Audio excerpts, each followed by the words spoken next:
H-Town, what's up? You know what time it is. It's time for the best 120 minutes of your day. The Chop Shop, the nation's #1 urban sports talk show, and also your midday sports happy hour. Yours truly, Robert Hatter, alongside Jim Hicks, coming to you live from Houston, Texas, where we're broadcasting all over the world via Facebook Live and YouTube Live. It's a great Monday. A lot of stuff went on this weekend. I can't wait to hear your opinions. Let me start here first. Let me start with my starting five. And my starting five is the five people we so affectionately call the starting five, that the first five people that sign up to either the Facebook feed or the YouTube feed. It comes through a little system and pops up on my screen and tells me who has. Today, Alex Costero, Tiffany Saunders, Rod Wells, Daryl Bonds, and Mindy Collins. And our sixth woman of the day is Sonia Billingsley. But a shout out to everybody. I see you on there. I see you, Derek Johnson. I see you, Thaddeus Moody. Thaddeus was in town this weekend. Thaddeus, I had a little stuff to do this weekend, Doc. I couldn't get away. What else going on? Who was it? Tori. Hey, Tori.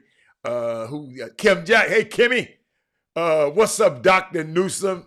Oh, you like that background? Brandy, you must be a drinker and a smoker and a card player if you like that background. I'm not gonna tell y'all who told me that. Oh, you back already, Thad? Okay, that's good. But y'all, let me share something with y'all. Y'all know I always like to have something to share with y'all. First of all, I want to pray for a speedy recovery for this young man, Keontae Johnson, from the Florida Gators basketball program. I was watching that game this weekend when he came out from the timeout, and scary moment. He came out from the timeout and just collapsed on the floor.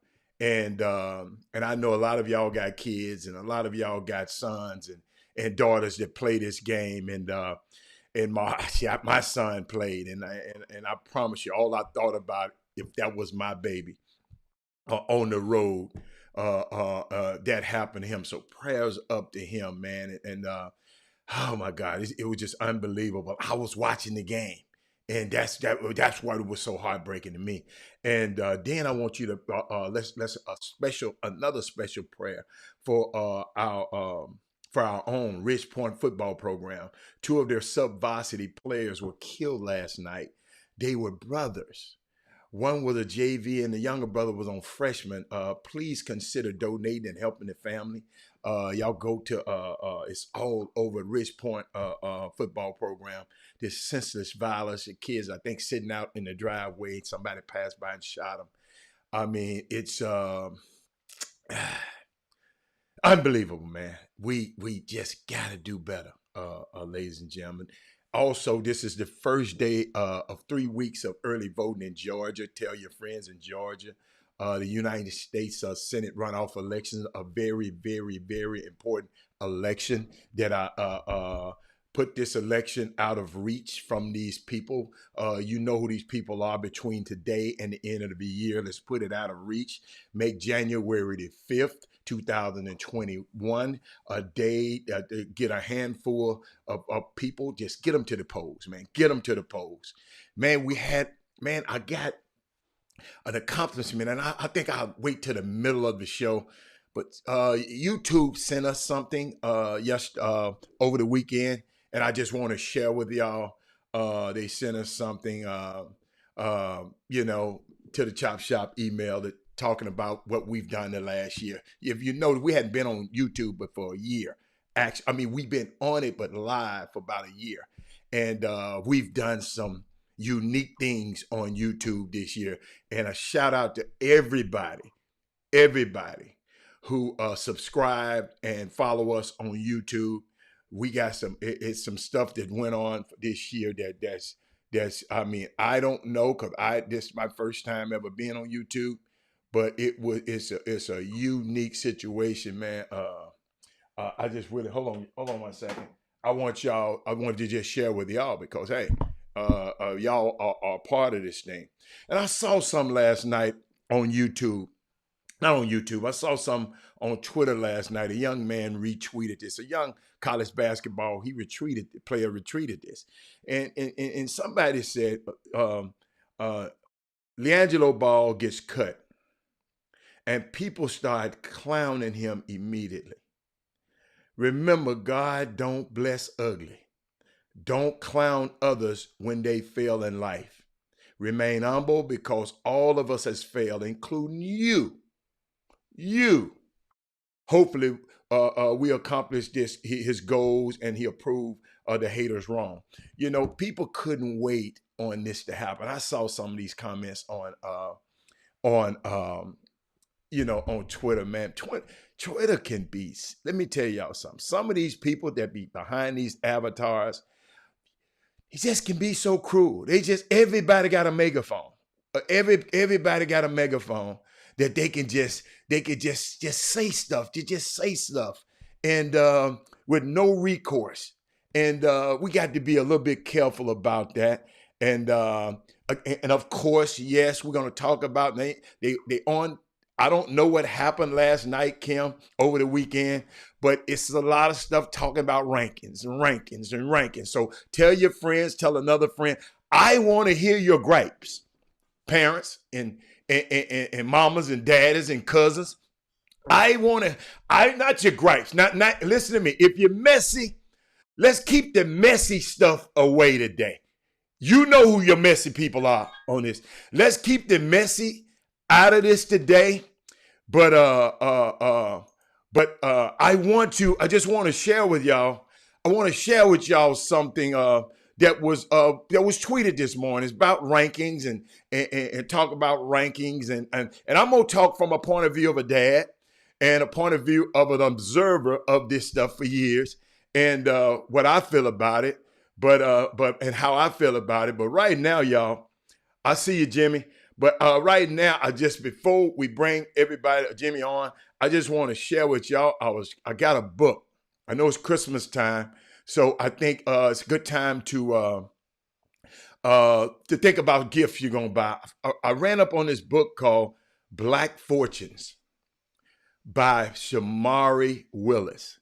Y'all know I'm on this quest just to know about my history a little bit more because I didn't. It's just a lot of stuff that I didn't know about early in my career because I went to a lot of schools that predominantly are white. So we have you ever heard of an Alexander Needsdorf? I haven't either. The first black millionaire, United States, who built a fortune in the import-export business and became a prominent figure in California. That's all I'm going to give you about him. Go get the book. Then in this book is chronicled Mary Ellen Pleasant, never heard of her, who built her fortune by owning boarding houses and laundries and became a pro at the stock market. A woman. What about Hannah Elias? Have you ever heard of her? Hannah Elias, who went on to build a real estate empire in Harlem, but had to live practically housebound and wear a veil when she went out so her white neighbors wouldn't know she was black. What about Robert Reed Church? I've mentioned him before on the show. Robert Church from Memphis, Tennessee, once considered one of the largest landowners in Tennessee, black man, was hated by white citizens in the city of Memphis and endured race riots, abused by cops, and yet he was the first to use his money from his business to save the city of a yellow fever breakout on several occasions and to rebuild a whole district lost to a fire. Robert Reed Church in this book, Black Fortune. The book also mentioned Madam C.J. Walker, and so great book to give your kids, great book to go read because we got to know about these accomplishments. I'm about to bring Jimmy in with a click of the button. Jimmy, I got you in there. Hold on, let me put me back in. Going too fast. Jimmy, you're on the air now. Come up a little bit in your screen if you can, just a little bit. Yeah, there you go. There you go. Now I can get you sized up. And okay. All right. I think get you sized up. But Jimmy, a great day. I hope you're not on mute right now because you usually leave it on mute when you do this. I'm trying to get you clearer in the screen. and I can't. Need a little bit more lighting, but matter of fact, I got to put me better in the screen. Also, got to put me in the screen and get Jimmy back. Okay, yeah. Now I'm even better. Yeah, just a little better. But yeah, y'all, it's got a lot of stuff like overnight, y'all. And I'm glad Jimmy's here now. But overnight, I mean, this morning, overnight, I guess it was some tweets about something happened this weekend. They were talking about, it was talking a lot about what they were talking about, rankings. And I'm glad Jimmy is in here. So, and it's just y'all and me. This gonna be a touchy subject. I'm gonna read y'all some of these people's comments. I screenshotted a lot of comments from the conversations last night, so I can know the people who were making these comments. And Jimmy, remind me later. Let me make sure. Okay, all right. Okay. Everything's good. Everything's good, Jimmy. What's going on, man? How you doing? How was your weekend? I know we had a lot of stuff going on this weekend. Y'all had a lot of stuff going on, but I had a lot of stuff going on personally. So, but a great weekend. What you got going on out there? Oh man, a whole lot. I mean, we got a lot to cover, and we dive right into it. I'm trying to see. It looks like I'm a bit blurry. I'm trying to figure how that is showing. Yeah, it's so let me blurry. Go out and come back in. Yeah, come out and come back in. Come on back. Come on out and come on back in. I got you. I got you covered when you come back in. Yeah. He sometimes over the weekend, y'all got to realize, and I don't know if y'all understand what it takes to produce this show. We sending. First of all, Jimmy's in one place. I'm in one place. First of all, we have to have that hookup, got to be correct. And then we also have to beam out to a whole new, let me make sure he's in. Lot better. Yes, lot better. And we have to beam out, and then it's going to pop in and out. I think it's going to get better as the show goes on, Jimmy. And we have to beam this thing out to YouTube and Facebook simultaneously. So it's a lot of things that have to pre-show. While y'all waiting on the show, it's a lot of things that are prepared before the show is actually aired. So it's a unique process. It's not like we grab a camera and you just go Facebook Live like y'all go do on at the club or wherever. It's a different process. But Jimmy, what you got going on, man? Oh man, I say now a lot better. Let's dive right into it. And what you're saying, and ironically, you guys let's move some furniture around and get right into this, because I know a lot of people want to hear some thoughts on this, on whatever it is, rankings or whatever the topic. Let's roll right into it. We can recap some stuff. Okay. And we get it in. You guys know one of the things, and here's the problem, I guess the thesis of this whole conversation, of this dissertation, it appears, and I'm even thinking like the chop shop, it appears that within the confines of the youth basketball scene, a lot of people have grown to the point where they are afraid to hurt other people's feelings or issue constructive criticism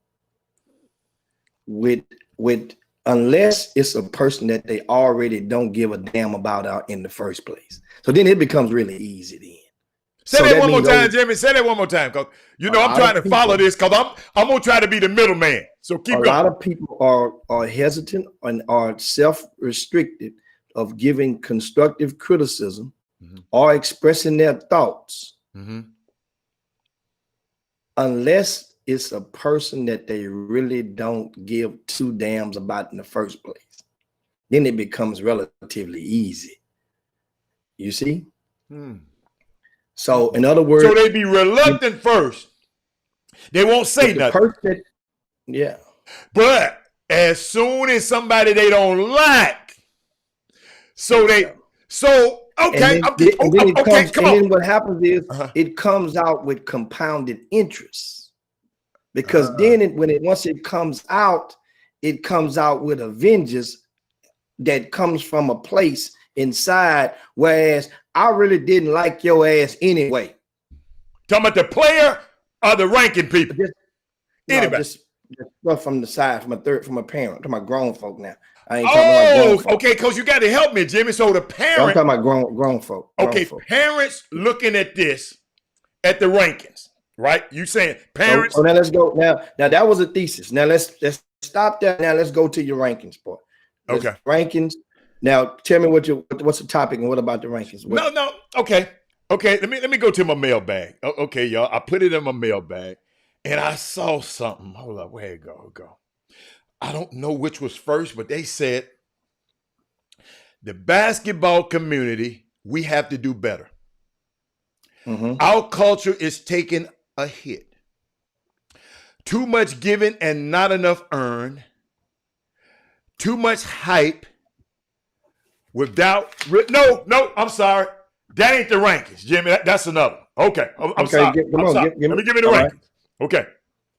I'm taking trying notes. to see where it started. Okay, Jim, I'm trying to see where it started, man. Somebody started. Okay, I'll just start here. Then I just give all the comments. They said based rankings are hurting the city. You say based? Excuse me, I'm sorry. Biased. You know I can't. I got to put on my damn glasses for this little mess. Hold on, y'all. Biased. Okay. Biased rankings. Oh, it looks better with the glasses on. Are hurting the city. We now have 2 years under our belt where the assessments are bogus. Political and personal bias are hurting our credibility in identifying talent. The men need to collaborate with knowledgeable trainers, coaches for strengths and weakness. I didn't believe in that one. I didn't even believe in that one. But I'm just giving you some more stuff. Okay. Somebody else said, do city local rankings help or hurt the morale of the city? Or do we take it the wrong or negative way?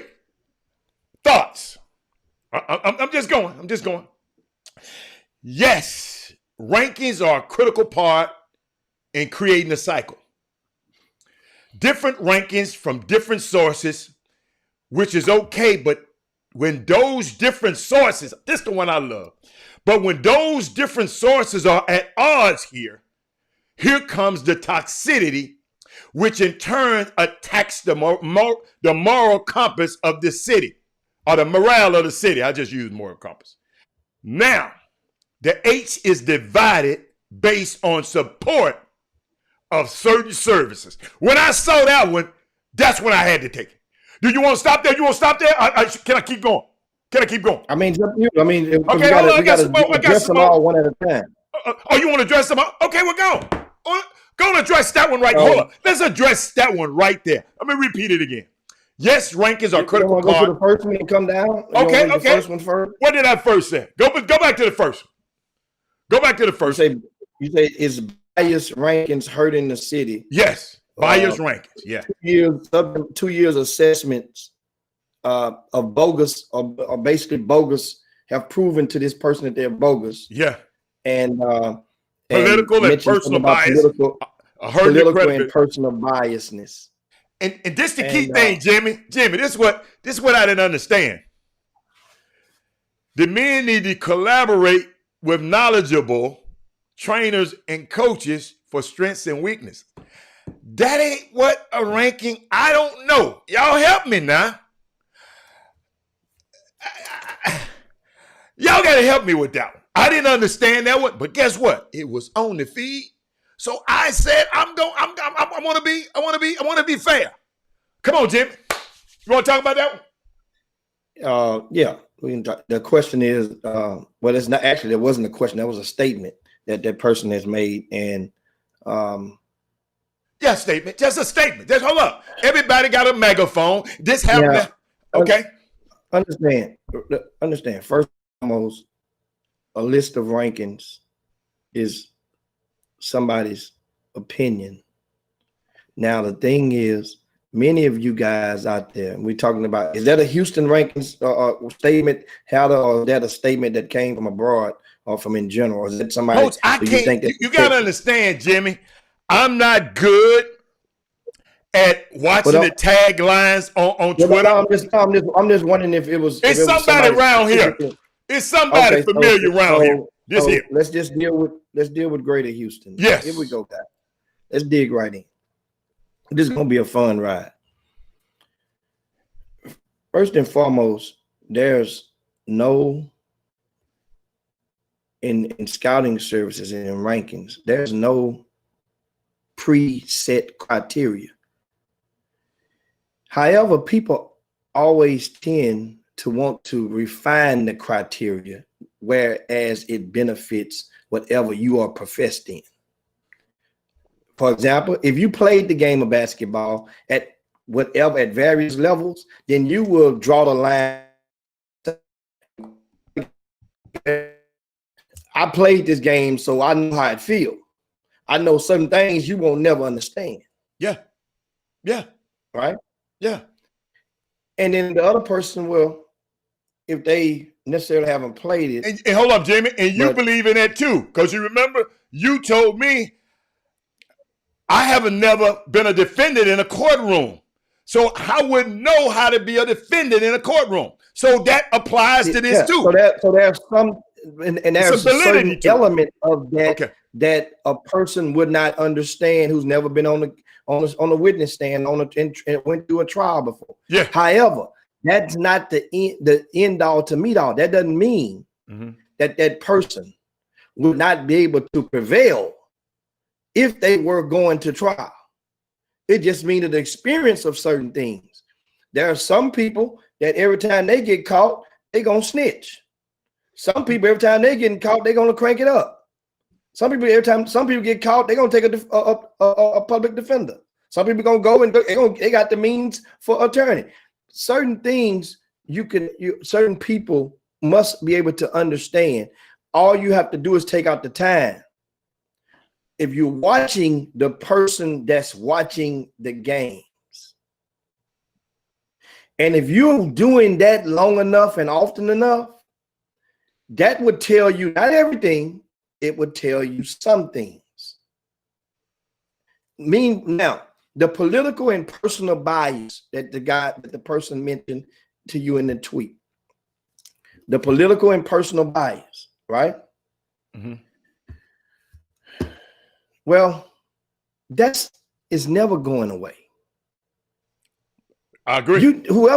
You mean that's one of the first warning signs that you see or hear when you enter the muddy waters of grassroots basketball. They will tell you, man, it's politics, man. This stuff, I ain't gonna kiss nobody's ass. It's politics. This stuff, man, you hear that all already. You heard that I guarantee, from various angles. Right. So guess what? Either you make a decision to play the game. I didn't say play along with the game.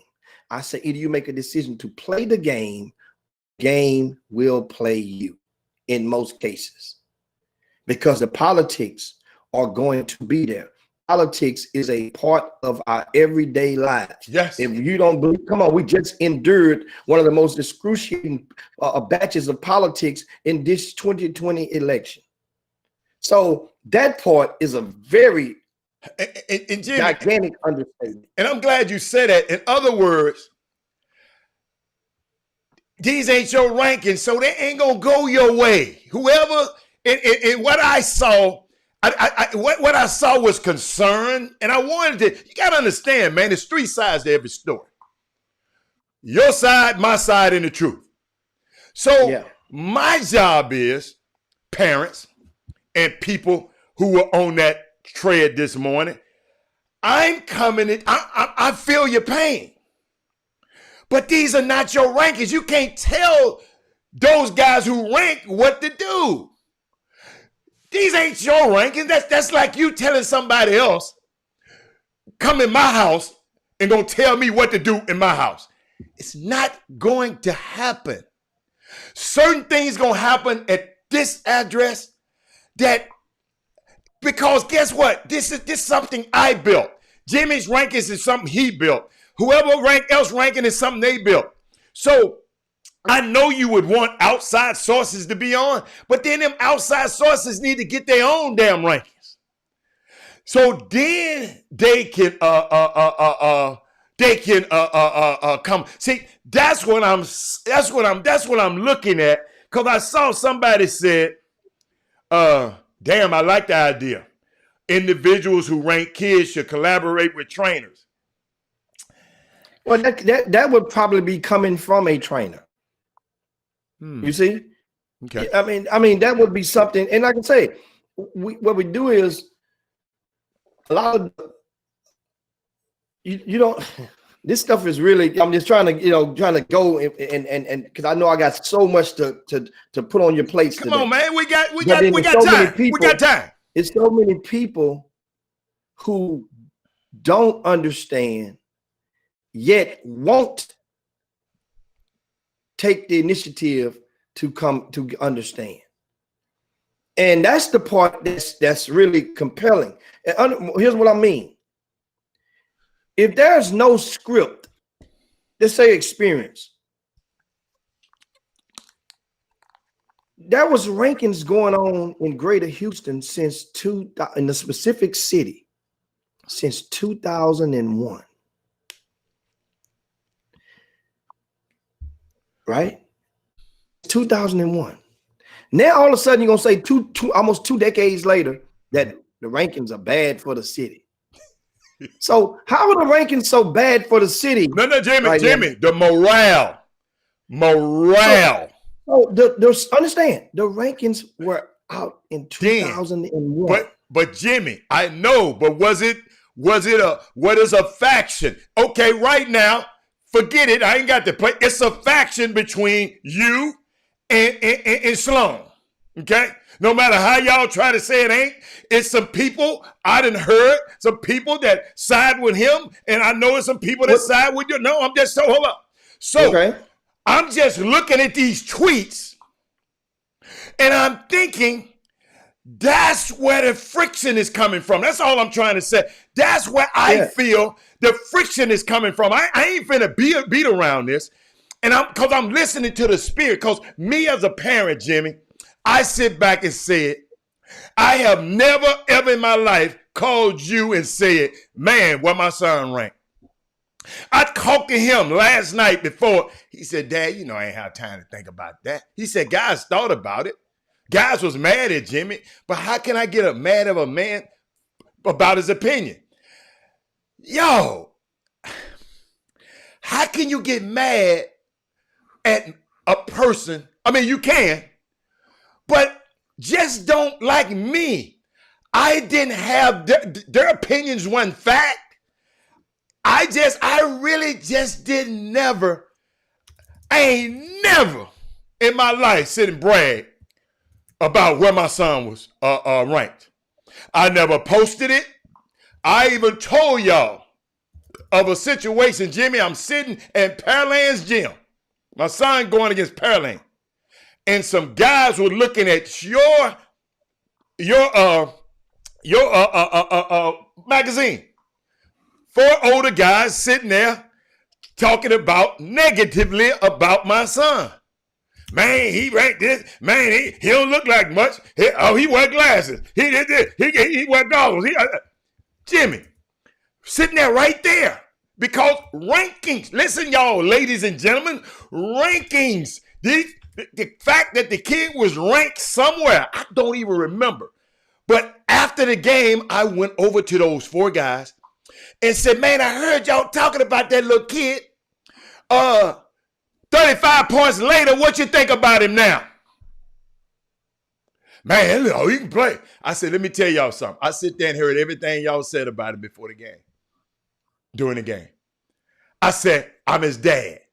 Y'all got to watch what you say in the stand. But Jimmy, rankings motivated those guys to sit there and talk about that. That's how emotional or how how polarizing those rankings are. So me today, I'm just trying to give some ease. I ain't trying to expose nobody. But all I'm sitting here saying is, you got one faction talking about this rankings, then we got one faction, then they say he's biased, you biased, you biased. What's going on, man? What's going on? You understand? You got different layers. Okay. Once again, certain people have already placed themselves on one side of the fence. Okay. And once you do that, you have choices and consequences. And when you do so, you can't. That's the whole thing in this stuff. If you know it's politics, and you make a decision that's going to be based on politics. Some people decide in politics to just stay the hell out the way. But if you know it's going down, and you make a decision, and your decision has an effect, later on it can come back to bite you in your ass, then that's on you. You don't have to go on social media and voice your opinion and your thought. You see? But then that's on you. Because Jimmy,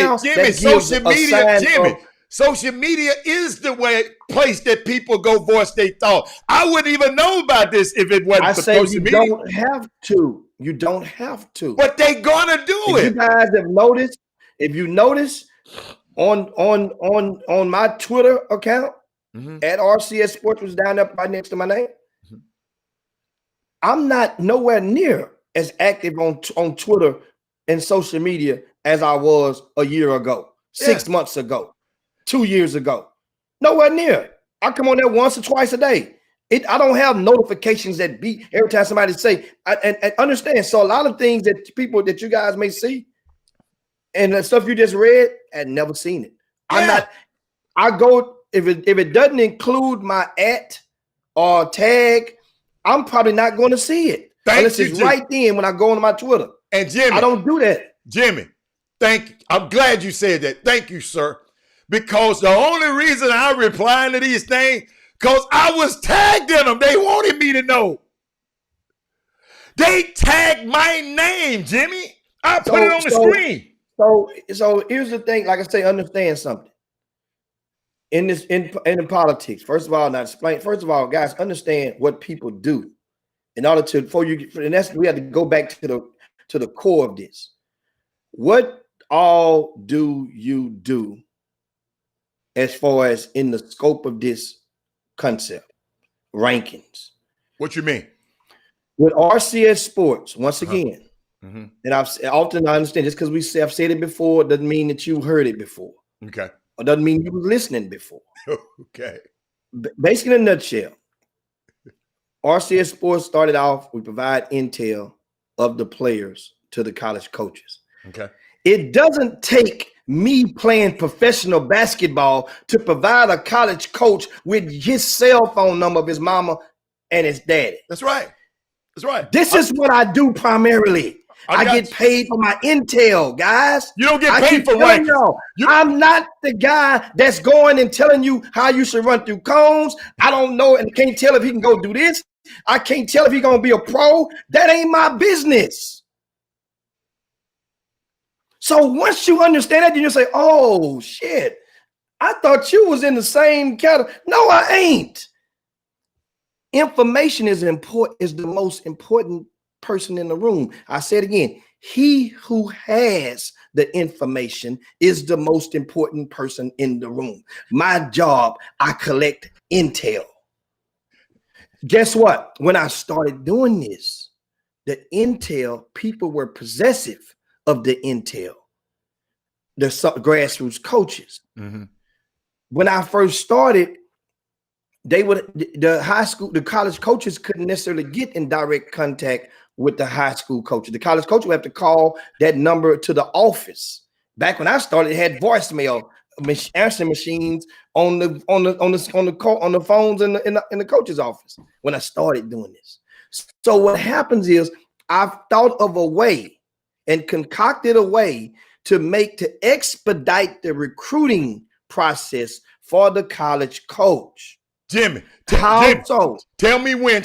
Hold it. Put a footnote. Tell me when. I want you to give us a break, but I want you to come right back in because we 37 minutes after, so we got to take a break. So go on, wrap it. But I want you to hit this point because a lot of people don't know this. They equate you with rankings, and I'm glad they did this so you can educate them on what you actually is or what you actually are.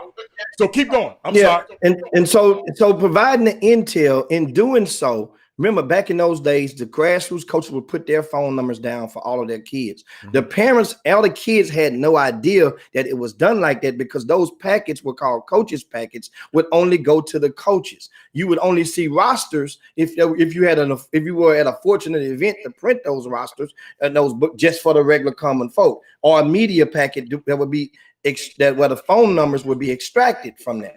That's how it went. So I provided the opportunity. Now, for us, then it went and it blasted off to whereas provided more cell numbers for the grassroots coaches, more cell numbers for the high school coaches. So that means I'm more the valuability. Meanwhile, when I came into this business, I was attached to a player. See, this is what you value. This is another way you become valuable. Now, intel, or you can be directly connected with an All-American or somebody that people deem a future pro. So that means you have a lot of now guess what? You're lucky as hell if you get one in your life. Blessed to get more, two or more. That I'm talking about that are embracing you in the same fashion, meaning they're including you in the process. And you do what you want to do with that. First one was Daniel Gibb. Was Tag Minor and Indy EB that people didn't know about. Now, Indy EB, that's a whole nother story. Though they were the same class.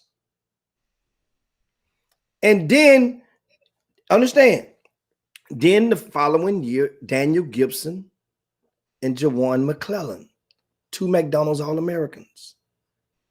You see? So then after that, I done hit 2 home runs in my first 3 years at bat. Not 2 base hits, 2 home runs. So that means now providing this intel in the rankings and stuff, the rankings was a novelty, but it was only based on what the kids were doing at that time in the area.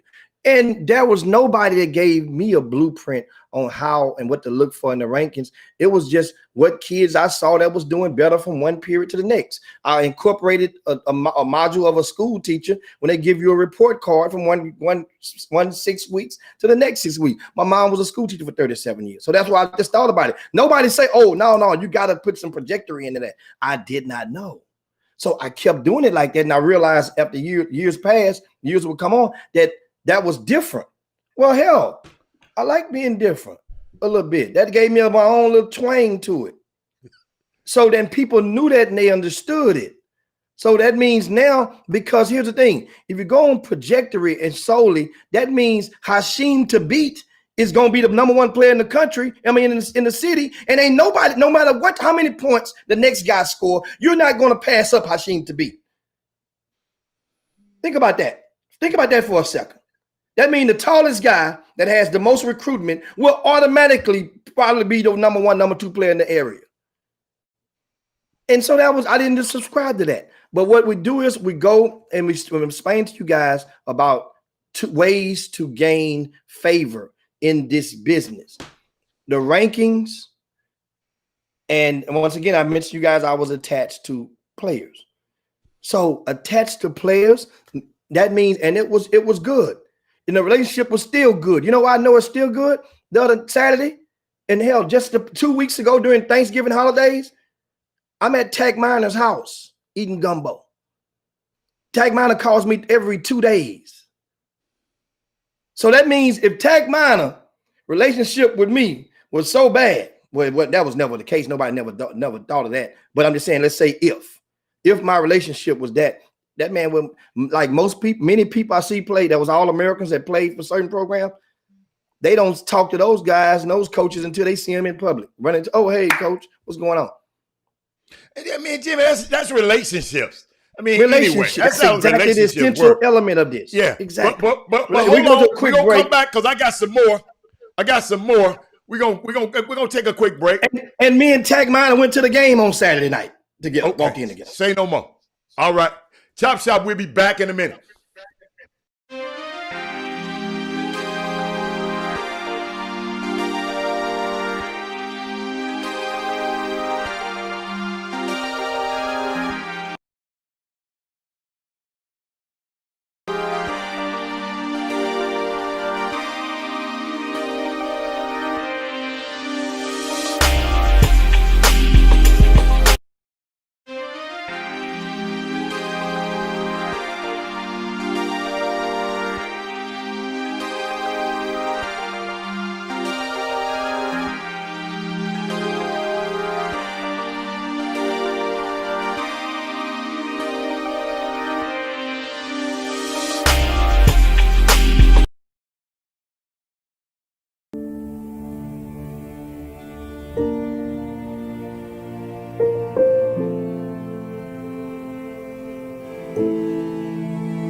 Welcome back to the best 120 minutes of your day. The Chop Shop, the nation's #1 urban sports talk show, and also your midday sports happy hour. Yours truly, Robert Hatter, alongside Jim Hicks, coming to you live from Houston, Texas. And we're talking about a unique subject, a unique thing that I think last night, this morning, I was, I don't really look at Twitter too much until they mentioned my name. So in my name was a lot of mentions.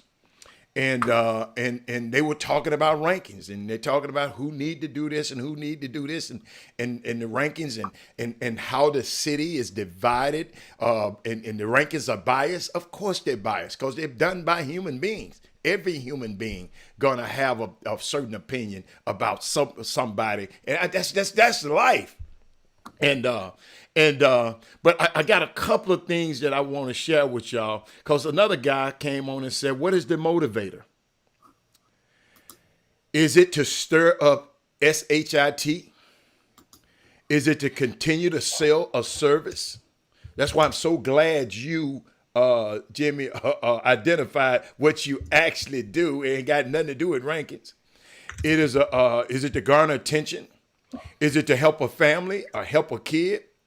Let me add this. If I lived in your house and SHIT ended up on you and your family for trying to build progress and move forward, what would you do to me? Oh, wow. I mean, Jimmy, these tweets was going on. Read that last one again. He said, let me add this. Hold up, I got to put my glasses on. He said, let me add this. If I lived in your house, Jimmy, and shit, I'm going to go and say it, and shit it on you and your family for trying to build progress and move forward, what would you do to me? I don't understand that one, Jimmy, but I guess he had a meaning by it. He living in your house. And I don't know. He might have had a personal experience, Jimmy. I'm telling you. I'm just reading the tweets. I don't know. That might have been a homie the clown moment for that personal Jimmy. I don't know. Oh, check this out, Jimmy. Oh, hold on. Here's some more, y'all. I'm just reading stuff.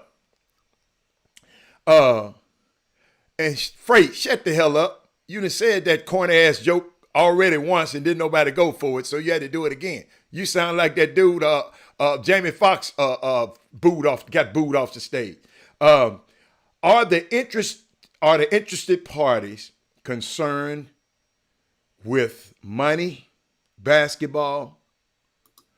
Who's first or advancing the kid to the next level? It should be the latter. There's a huge problem with basketball will suffer. Nothing wrong, idea and talent with potential. But if you're doing it, remove the damn bias. Remove the bias. But they can't remove the bias. The bias part, let me tell you something, give you some parents. This point in time, if you live in the city of Houston, it might be a smart thing to censor understand your comments that you make. If it's pertaining to shooting a shot at one person or the next from the other side, then understand that bullet can go in a full circle and come back and hit you. Because if you're shooting at my ass, I'm gonna come and get you. It might be 1 month, might be 2 months, might be 2 years. You gonna feel my you gonna feel my counterpunch. And I've explained to you guys that's how I move. So, and then what happens is it ain't gonna be fair. It won't be fair. Then what will happen is, and that's what I'm telling you, that's real talk. So then I'm just that type of guy. Next guy might not be like me. And if you try to be like that and that ain't you, then you're gonna end up shooting your damn self. You see what I'm saying? Like, I'm gonna do it just because he do it. If that ain't in you and you don't know how to move like that, it's gonna seep out of your pores. I got something else. Yes, somebody greets or something happens, say yes before. Y'all got to understand, I'm going to get better. One of you youngsters, I want y'all to teach me how to read these threads because I don't know. I just took a picture of them. I didn't put them in no particular order. So y'all got to help me with that. I got to do better. Somebody said there should be no reason. Wait a minute. There should be no reason you have guys like Coach Mike, Ansu, TJ, R. Lewis, Moochie, Ben Perkins, Trey Austin, who aren't in these conversations, I guess, when you're ranking. We must collab with each other to get it right. Empowering. Hold on, Jimmy. Let me get the last. Hold on, Jimmy. Empowering the wrong people continue to make us look like fools. Now, do your thing.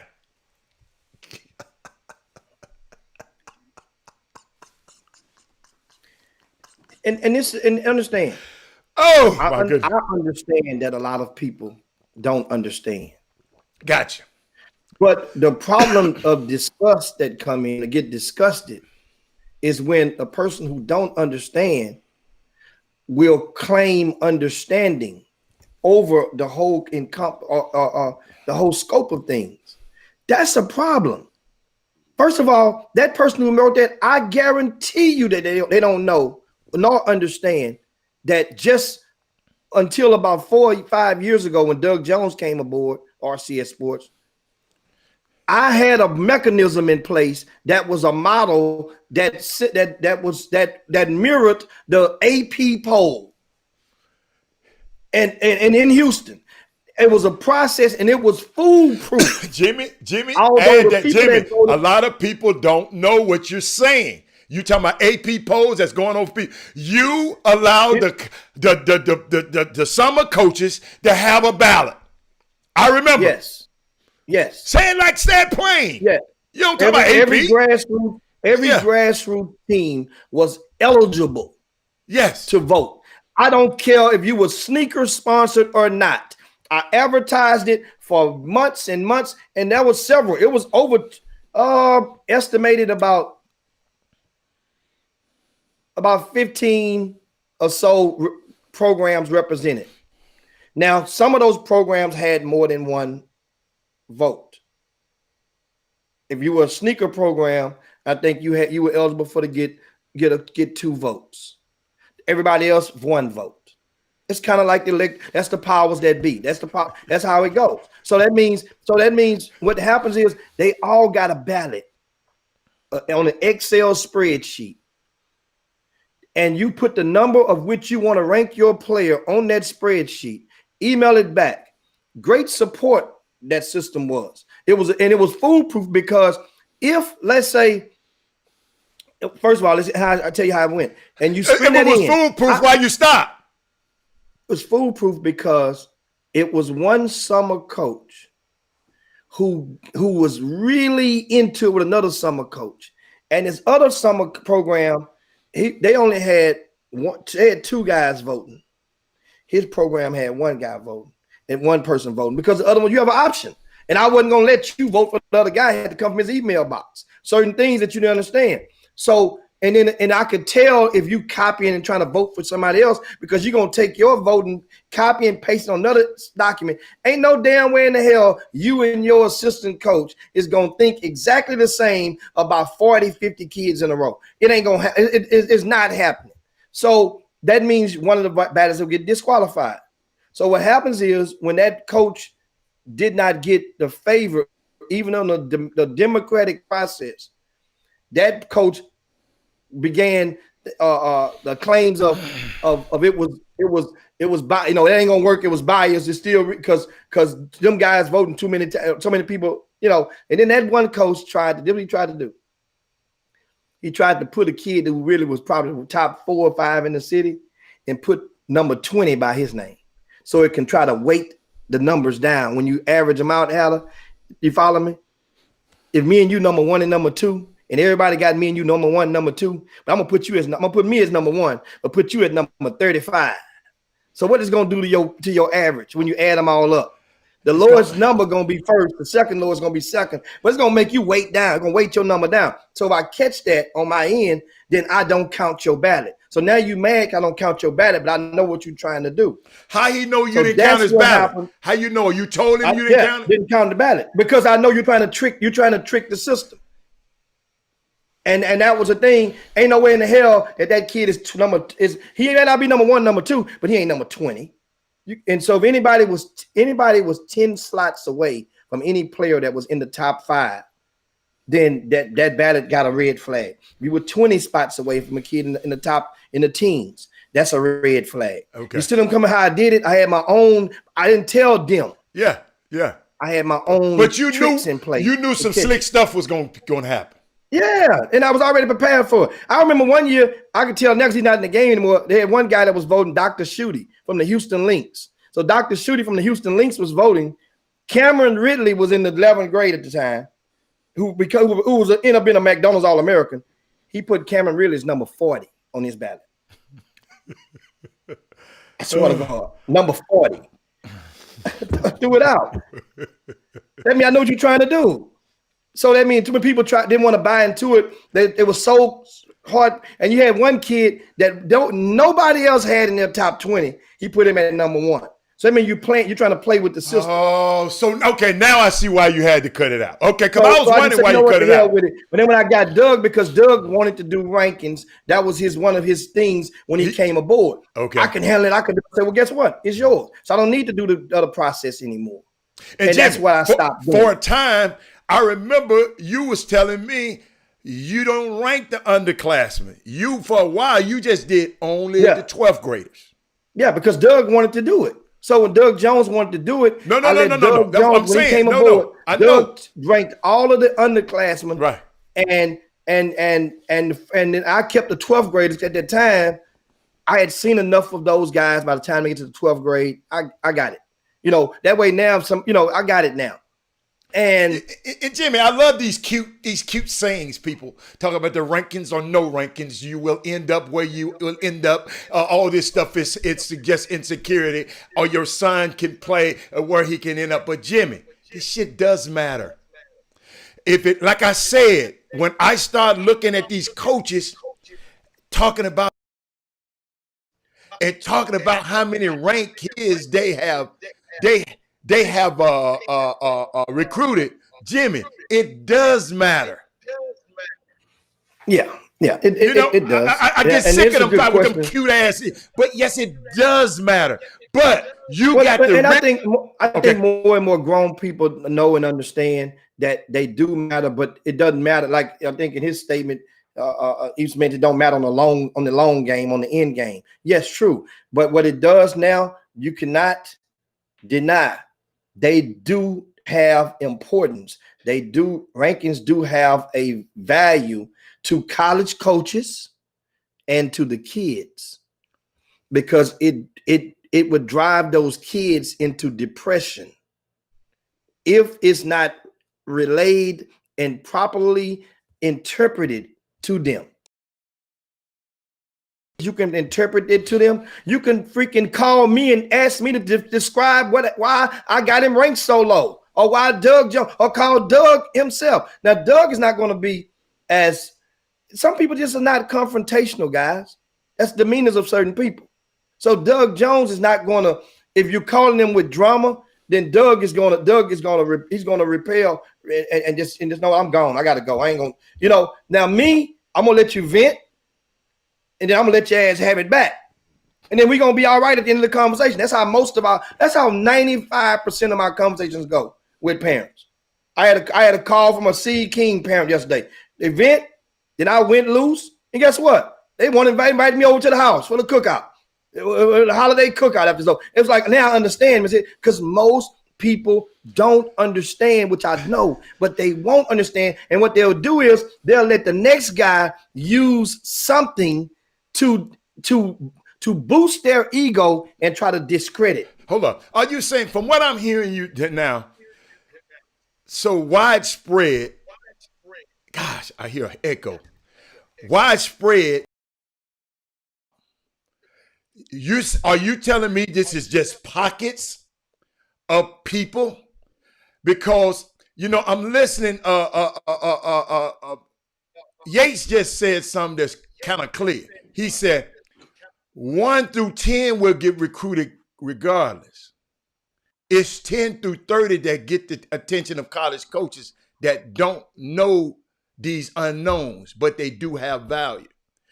See, all I was trying to do when I saw the rankings thing, and they added me. Whoever added me, thank you for adding me, because all I'm trying to do is get your questions answered. All I'm trying to do is get y'all to understand that I guess I never had to worry about it. And I know, and don't tell me people don't worry about it, because I saw the tweets and they added me this morning. Yes. So is it just pockets of people? Because in rankings, everybody's not gonna get. I think it's, you have to understand, if you're the parent, and in many cases you see your kid hurting because you know how much money you've invested in this process, unbeknown to you, that while you invest in this money and time, we just put time, ain't just money for everybody. Money and time you've invested into his development, and to reach this, whatever the goal may be, to get a free college education or to get ranked and whatnot. Because who knows what that person may have sold verbally to that parent and the kid to get them lured into their, whether it be a trainer, whether it be a grassroots team. When people say, they came back and told me, hey man, I had to roll you up under the bus to get this done. Don't worry about it. I mean, you all right, Doc. You know what I'm saying? What you drinking again? I got the next one, but I had to let you know I had to roll you up under the bus. People telling me. And guess what? They roll you up under the bus to who? Well, to the parent. Meaning that. But Jimmy, that's a problem. Understand, it is a problem. And that's why I explained to them. I said, why don't you just get the parent to call me directly? But if you give the parent my number, which is already a public number right on the front of the damn website of RCS Sport for anybody to see, then you're giving away some of your power of influence.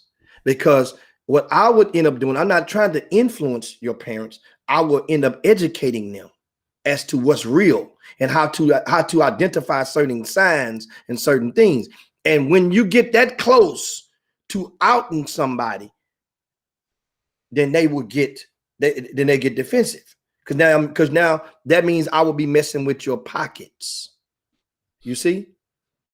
And so this is really, really, really, I told you guys, it's gonna be a hell of a conversation, and it's so much to load on into your buckets on But this stuff. Jimmy, this is a topic that need to be talked about. And we tap dance around it and we play around with it, and people just don't have the right information. Let me tell y'all something, man. In this basketball stuff, everything is not gonna go your way, mama and daddy.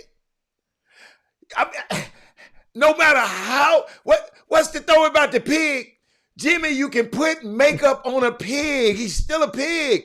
Not to call your kid a pig, but all I'm saying is, man, I said this 4 years ago. I said, parents, I just want y'all to have an enjoyable high school career. Parents, listen to me. It passes just like that. Then they go to college if they blessed enough. Parents, listen to me. 4 years of college pass just like that. Parents, now he's off and doing and enjoying his life to the fullest. That's what I want for every parent that's on this feed. You don't have to like me. I don't care. We ain't going out to dinner. We ain't going. I'm blessed to have some information that I have experienced. When my son was playing, I didn't know Jimmy like that. People used to tell me, guess what? People in my sphere of influence, when my son was coming up, man, fuck him. He ain't thinking about nothing but the Houston Hoops. But guess what I did, y'all? Hold on. Say that part again, because that was a question that Paul Miranda asked, and that was a great question that goes backwards from yesteryear of understanding. And Paul Miranda asked the question. I'll say it right now. Said the word was that you were in Houston, and basically I paraphrase. You were in Houston. You were when you first started. The word was that you were Houston Hoops. Yes. You know, there were some people, they would call me Jimmy Hoops. They told me.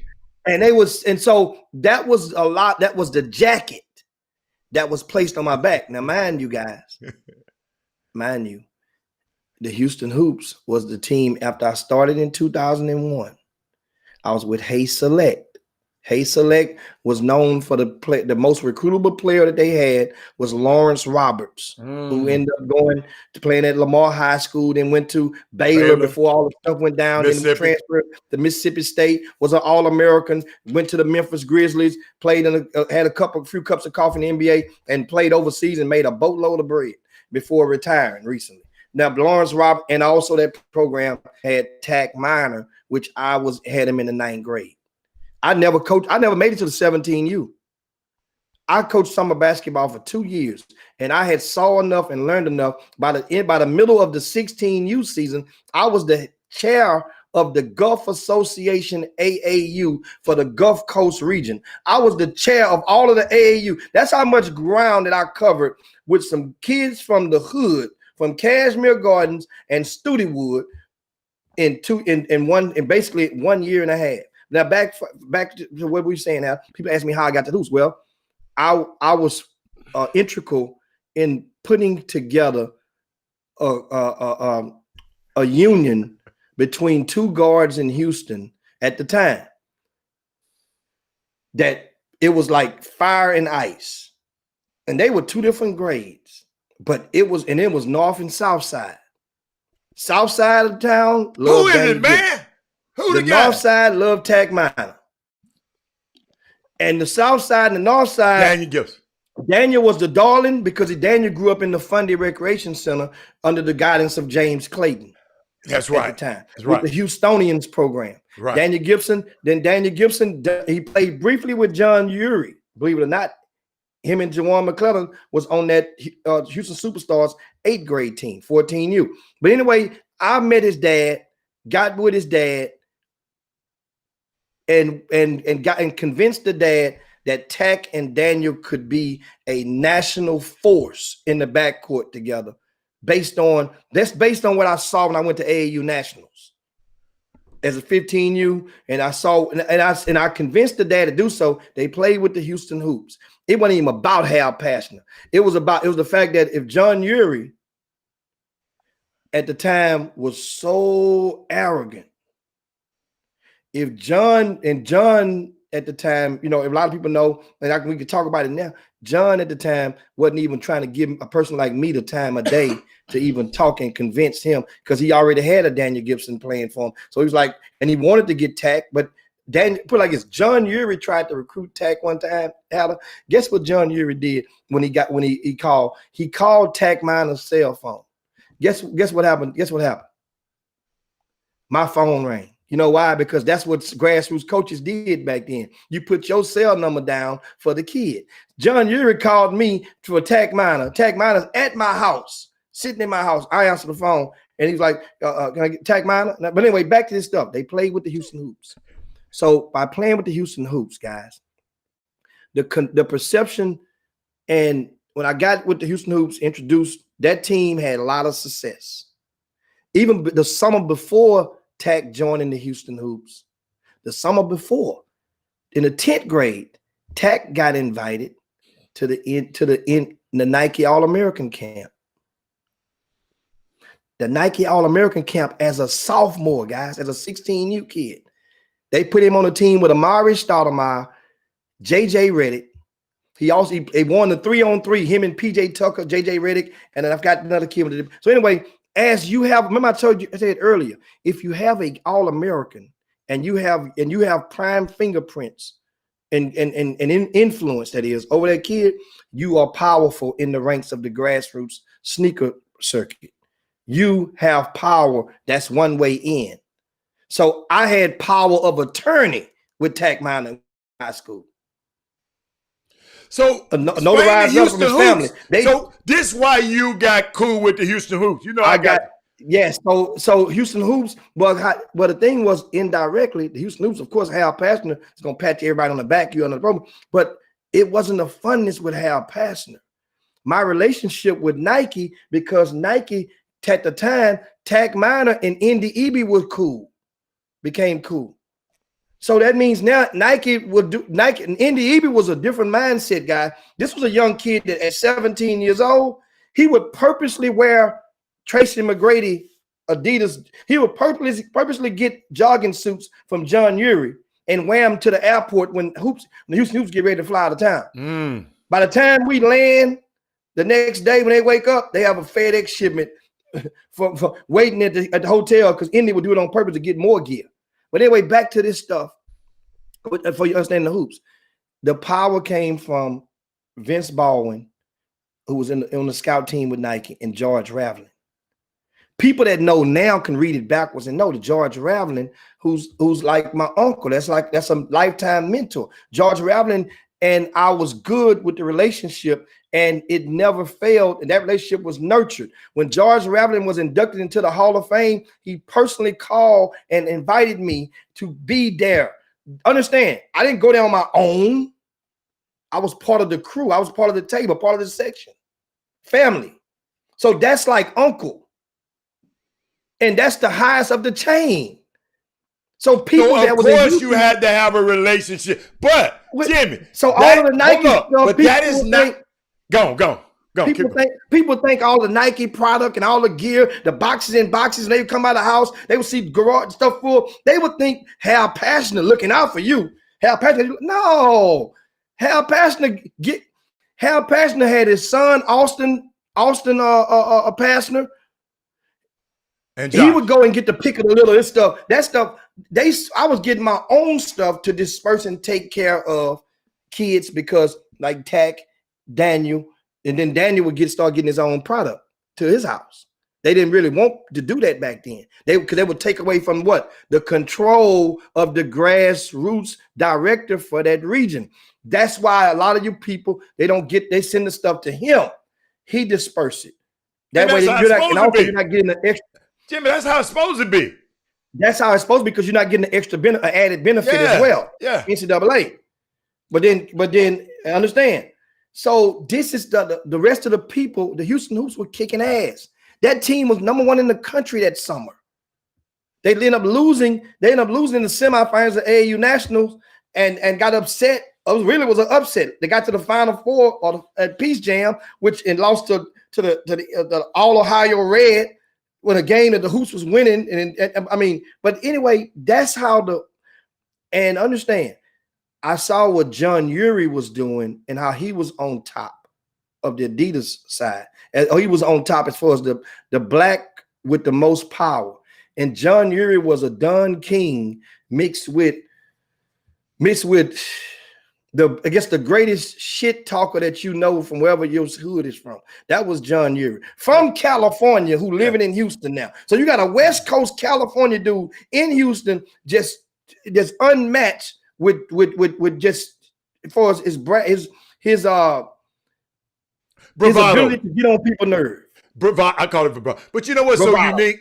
What and how I even thought about that. I think I was talking about even when my son first started playing in basketball, I didn't know the value of a guy like Jimmy, because my guys told me don't mess with him. So for years, hey, I just said, man, I have no, what we got to realize, man, and parents, and I know y'all, because I'm watching y'all tweets, and I'm watching every time little Johnny do something, y'all posting it on everything. And I understand that. We're in a different society than I was in 2013. So a different society. Steve Jobs hadn't really cranked it up, but it wasn't crunk like it is now. So I understand your ability. But see, Jimmy, I talked to a guy last night. I mean, I'm sitting out doing a little shopping, Christmas shopping, sitting in the car, waiting. And Jimmy, I get a phone call, and knowledgeable guy in this community, he was just telling me, we was talking about the state of Houston basketball. When I talk from a different perch from Jimmy. Jimmy is a high school basketball guru. I'm talking about the state, like the State of the Union. When the president give it, I want to know what's going on in Houston. And the guy keep telling me, well, we got talent. But when this talent gonna learn how to play basketball? We got talent, y'all. Who is responsible? Who is responsible for the guy to know how to put that talent and know when to use, know when to stop, know when. Cause this guy, he went to the game the other day when we had the money base playing one of our most talented teams in this city. And he just said they were a match for them talent-wise, but our guys just didn't do the right things at the right time. And I mean, I didn't go to the game. I haven't seen it. I just seen a highlight. One of my favorite highlights, thank y'all for sending that one to me, when he took the ball from Amani and dunked on him. The Scott kid. I love that.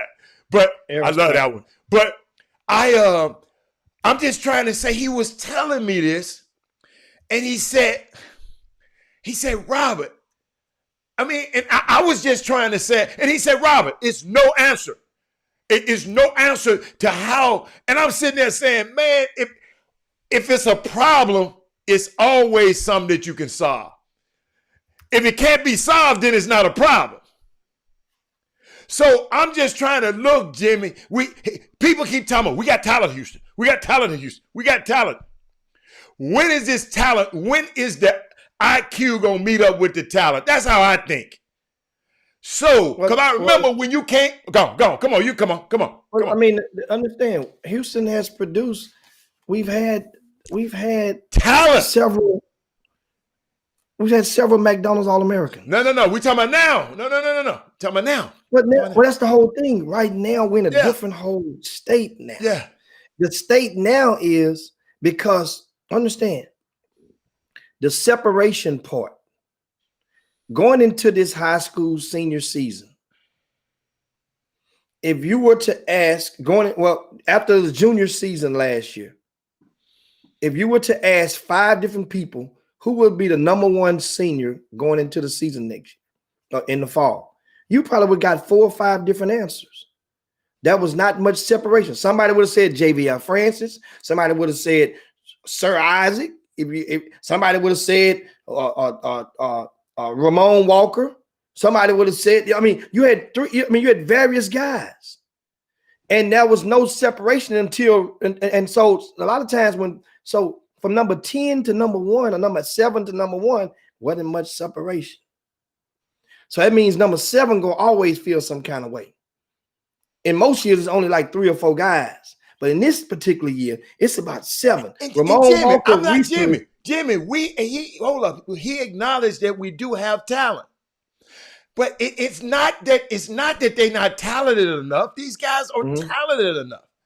But I just want to know, and it ain't about Paul. I know what you're talking about. It ain't about Dallas being up and Houston being down. I'm not talking about the down, and I'm just saying he just said something to keep that locked in my head. He just said they just don't know how to play. He said they're talented, but they just don't know how to play when they got all of that talent to get the talent together. Maybe they play better some other time, but I mean, but he did come back and then he said, I just don't know. I just don't know. And I'm just, me personally, I'm just trying to figure out. Because Jimmy said something early in the season when we had PJ Kuznar on the show. And you told him, you said, hey, Doc, I see you doing all of this.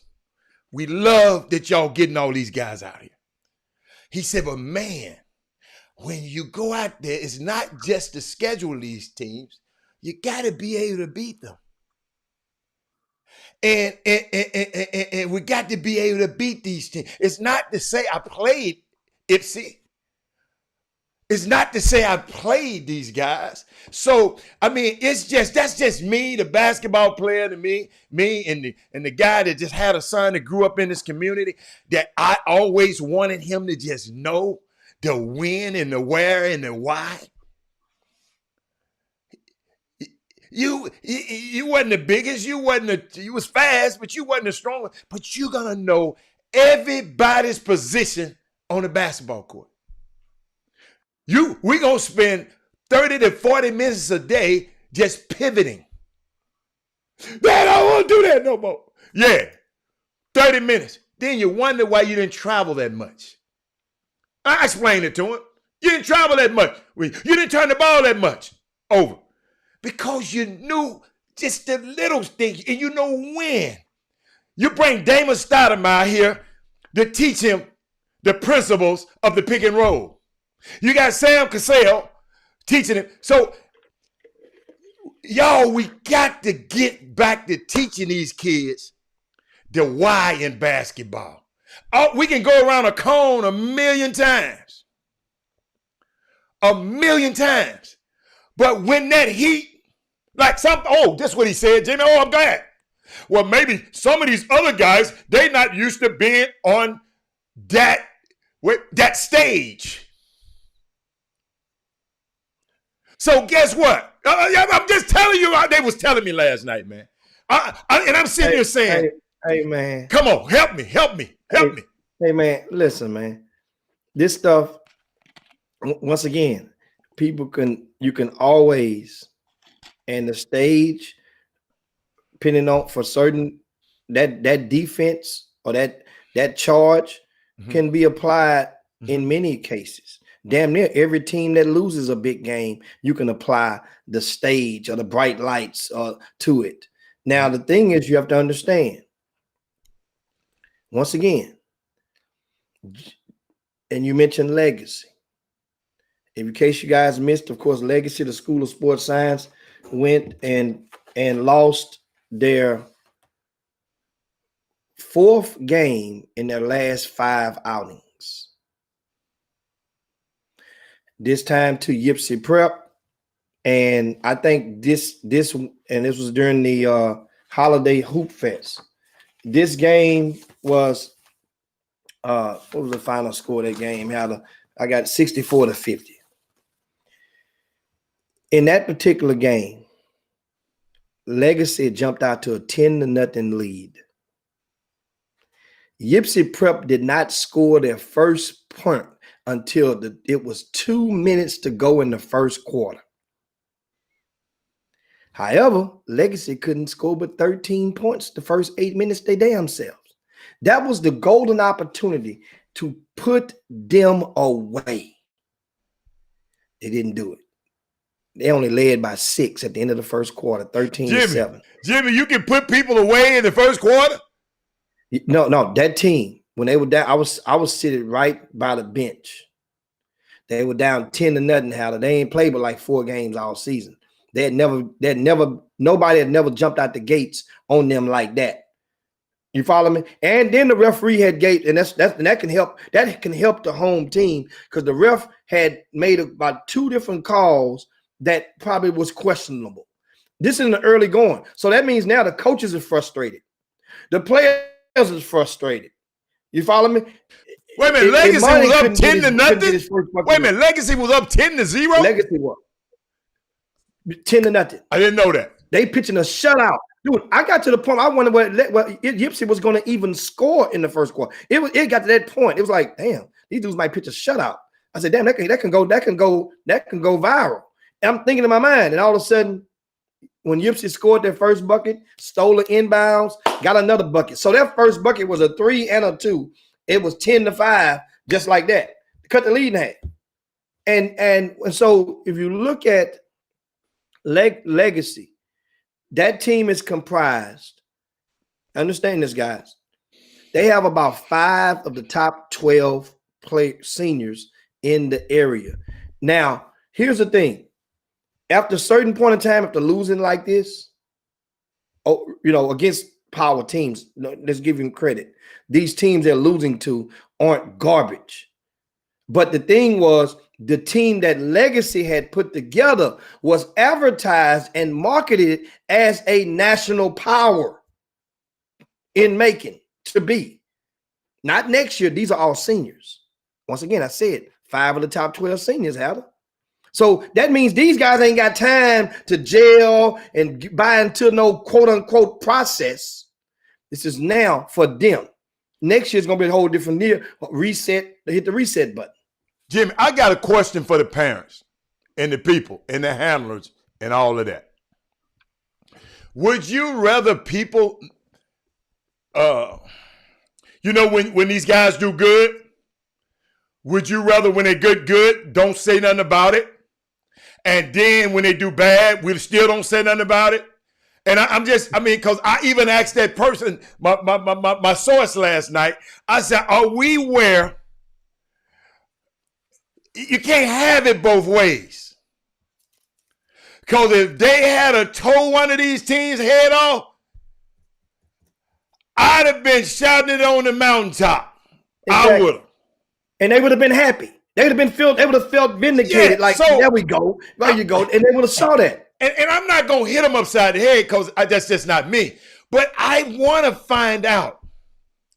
Because you got to understand, people keep, people hate it on, man, all them guys going out there, can they gel together? Now, listen, then somebody just said something about, well, what we expect for these guys. They ain't never did this, they ain't never. But then, Jim, what did this show start off with? Rankings, right? But when you have some of the top players ranked on the team, y'all killing me, man. That's the whole thing.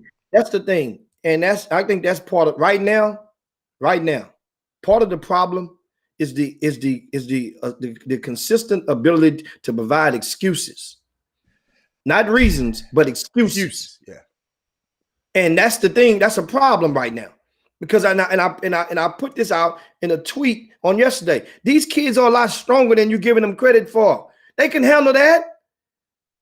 You know why I figure they can handle that? Because I've seen how some of the workout guys and the trainers talk to them. Y'all ain't got no parents, you ain't no problem with that, because they tell you that's to toughen them up. That's to toughen them up. We're gonna get them tough. You think about how some Jimmy, of the you gotta be tough, Jimmy. Jimmy, Excuse me, Jimmy. I'm gonna tell you right now. Parents, I love you to death now. If you ain't tough, you can't play this game right here. And I'm just finna help you. And I ain't saying nobody got to cuss your son out a million times, but if he can't play when he's hurt, what John Lucas said, if he ain't got no war rooms on him, man, this game right here is not for the faint of heart. I'm telling you, parents, like what Tom Crean tweeted something yesterday, Jimmy. At the end of the game, here's 5 toughest guys on the floor at the end of the game.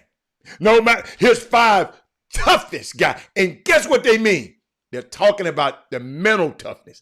Ain't gonna get down when you get beat. You know how they head down when they turn the ball over. No, you're rushing back to get back. So, parents, I'm you know, and I know. Let me tell you something. I love your kids. I mean, I love my kids just like I love yours. But I promise you, you had to listen. I've been to practice at Cornell, and the 2 loudest people in the room was the head coach and my son going at each other. Hold up. While I walked into practice, I just walked in. They didn't know I was coming. They going at it. And I wanted to go down there and tell him, man, shut the hell up when the coach talked. But guess what I did? That was not, Jimmy, I was not in authority in that building. So I had to sit back and check. Now I got on it. And get what he told me. He said, man, me and him do that all the time. He told me he gonna get on me hard because some of them other dudes too soft. They weren't tough enough. That's why, guess what, Jimmy? They wasn't in the game at the end. So parents, and Jimmy, I didn't mean, I wanted to hijack that from you. Parents, we got to learn how to be tougher. And I understand some people be hating on your kids. I've heard them. I know who they are. We ain't talking about them. 10 years from now, your son gonna be somewhere doing his thing. That same guy talking about him gonna still have his ass right here in Houston. So let's not even worry about them no more. You just make sure, let the guys be coached. Because if they plan on going to college, oh my God. I've heard coach say, I will send you back home to your mammy. Let me repeat that just in case you ain't heard it before. I will send you back home to your mammy, mamas. Now, Josh Pastner ain't going to say nothing like that. Penny Hardaway ain't going to say nothing like that. But some of them coaches tell you that. And that's all, Jimmy. We just got to, like I asked Jimmy, and this is how I started it. Jimmy, if we're going to give them the praise, they got to be able to accept when they're not doing so well. Or I'm going to just not, when they win, I'm just not going to say nothing about them no more. I'm just not going to say nothing about them. That's part of the, understand, the choices and the consequences, the accountability. And that's the thing that a lot of people don't, it's okay. You have selective. I believe too many people are selective for which they allow the criticism to come, but you're allowing the praise to come from anywhere. So, for example, if there's a person right now, you can go and rank and start the rankings tomorrow and rank little Johnny, right? Right? You got to read that, Jimmy. I got to put that back on the screen. You put it back. You can rank little Johnny number one. Know what happened? His parents, his family are going to follow you on social media. They're going to love your every word. They're going to praise you, and you know, and I'm reading the thing at the same time. Yeah. And this is what would happen. The minute you drop that same kid, they're gonna give you the business. So that means accountability. So I understand. I have no problem with the parents expressing your thoughts. But the thing is, when you express your Damn, Jimmy, where you go? He'll be right back, y'all, because I'm not going to say nothing. I'm just going to wait. Y'all, let me tell y'all something, man. Y'all don't understand how I just want all of our kids, man, and parents. I want y'all to have an enjoyable experience, man, like I had with this boy going in his ride. And everything didn't go his way. You know, I'll never forget, you know, I mean, certain things, he always got hurt. Always got hurt. Oh, okay, he want me to go to the break. His power went out. But y'all, but back to the, my son always got hurt. I even told y'all the story before, Daryl Barnes. You know, because I don't know if you ever been to Cornell before. The training room is in the bottom. It's in the basement. The man had to move his office to the floor, and I said, why? He said, the way your son practice, he get hurt every day because he goes so hard. So we had to bring the training room up here. And that's all y'all, let me tell you something. I didn't allow not going hard in my house, and I don't want y'all to, I just don't, listen, you ain't got to beat up on your kids and nothing like that. You ain't got to, you know, it's just that, man, just demand the more out of them. Jimmy, I didn't have to go to the break because I had to talk about that, but you can come right back. But we can take a quick break right now since you're back. But because I want you to talk about what Daryl Barnes said on the screen, and I'm gonna put it back on the screen when we come back. But Chop Shop, we'll be back in a minute. Let's go do this commercial. We're coming right back.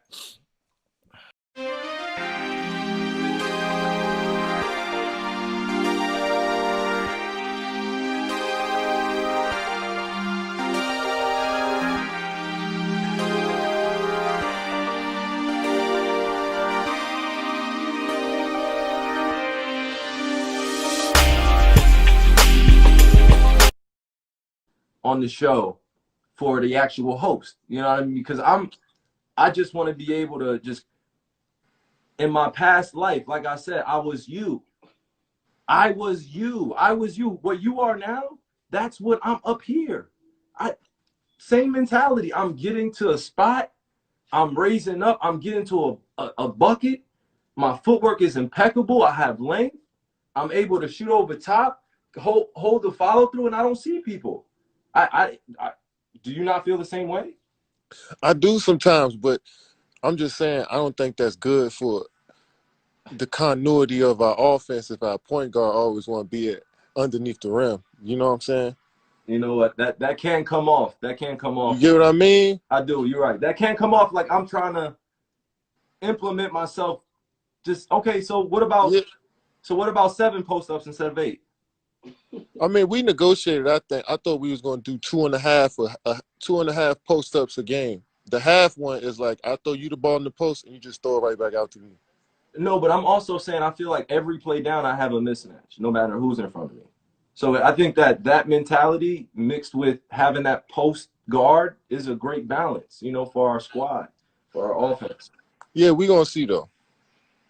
I know my post-ups are negotiable, but I think 4.5 works, like 8. That what? We'll see. We'll see. Okay. I got another question. Okay, what's up? Welcome back to the best 120 minutes of your day. The Chop Shop. Yours truly, Robert Hatter. I'm sorry for laughing so hard. Alongside Jim Hicks coming to you live from Houston, Texas. Y'all, let me tell you something. They gonna have problems on that Nets team this year. Did y'all hear Kyrie Irving? This how some of our kids be thinking, man. One of the best players. This man said, I was where you. I could. Dude, you're 6'2". This dude's 7 foot. Hey man, I don't know how this gonna happen, but Jimmy, this man, he don't listen. But let's get back. Let's welcome back. And do me a favor, y'all go to Kyrie's Instagram and y'all go listen to some of that stuff, man. Man, I don't understand him. But let me put Daryl Barnes' stuff back up here, Jimmy. He said, I was sitting right behind Legacy bench. Okay. At the end of the game, one player stated, and I quote, "This what we get for the way we practice." And I told y'all this could happen. First of all, whoever that player was, I love him. That a player said it and not a coach. And that's unique, Jimmy. How could you not have your best practices coming up to play that monster known as Amani Bates? Please, somebody help me with this. All you gurus and you whiners and criers, help me. Nothing to get. I love this kid.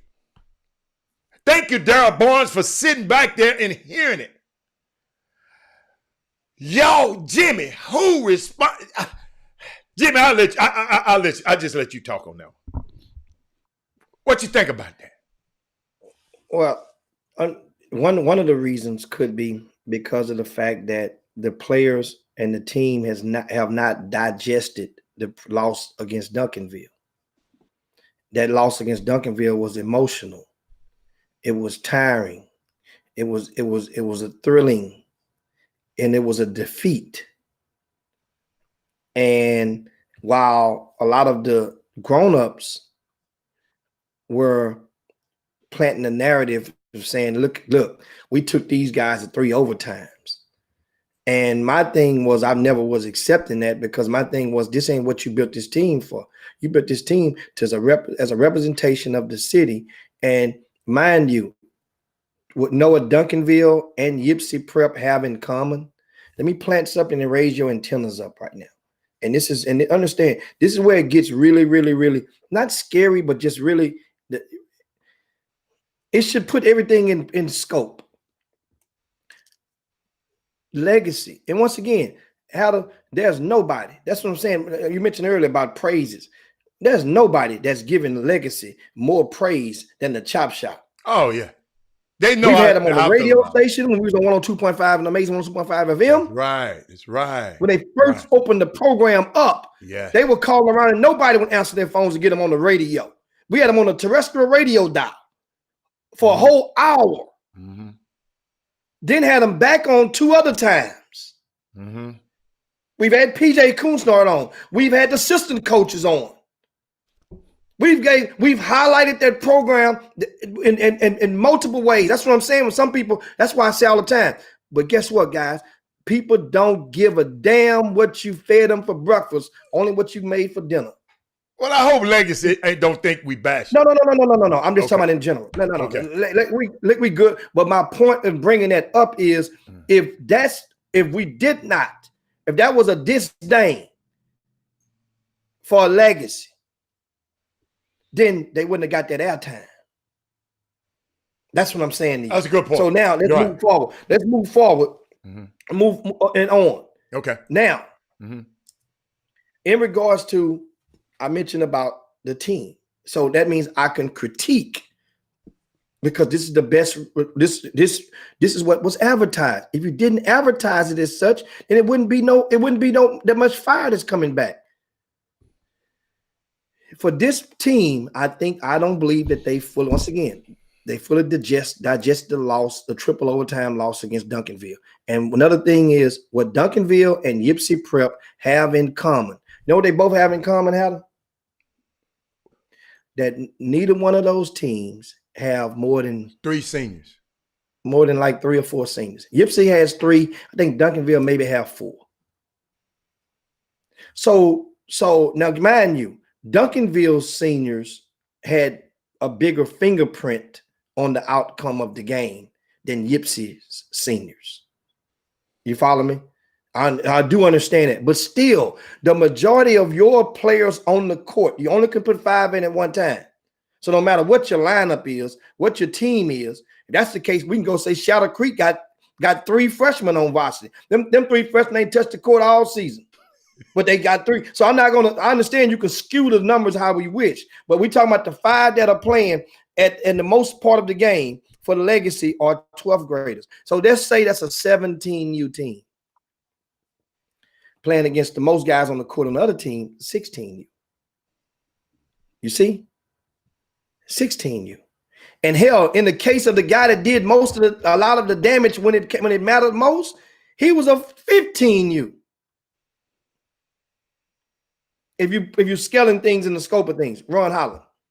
So back to this, our best collection that you can put together, we understand, of the talent. It's just one of those things. It just, right now, it doesn't get any easier. Legacy has to play Sunrise Christian on Tuesday evening. They are already in Kansas to play that game. You follow me?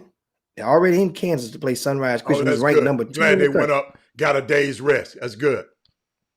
So now, remember, and understand something, guys. Another thing.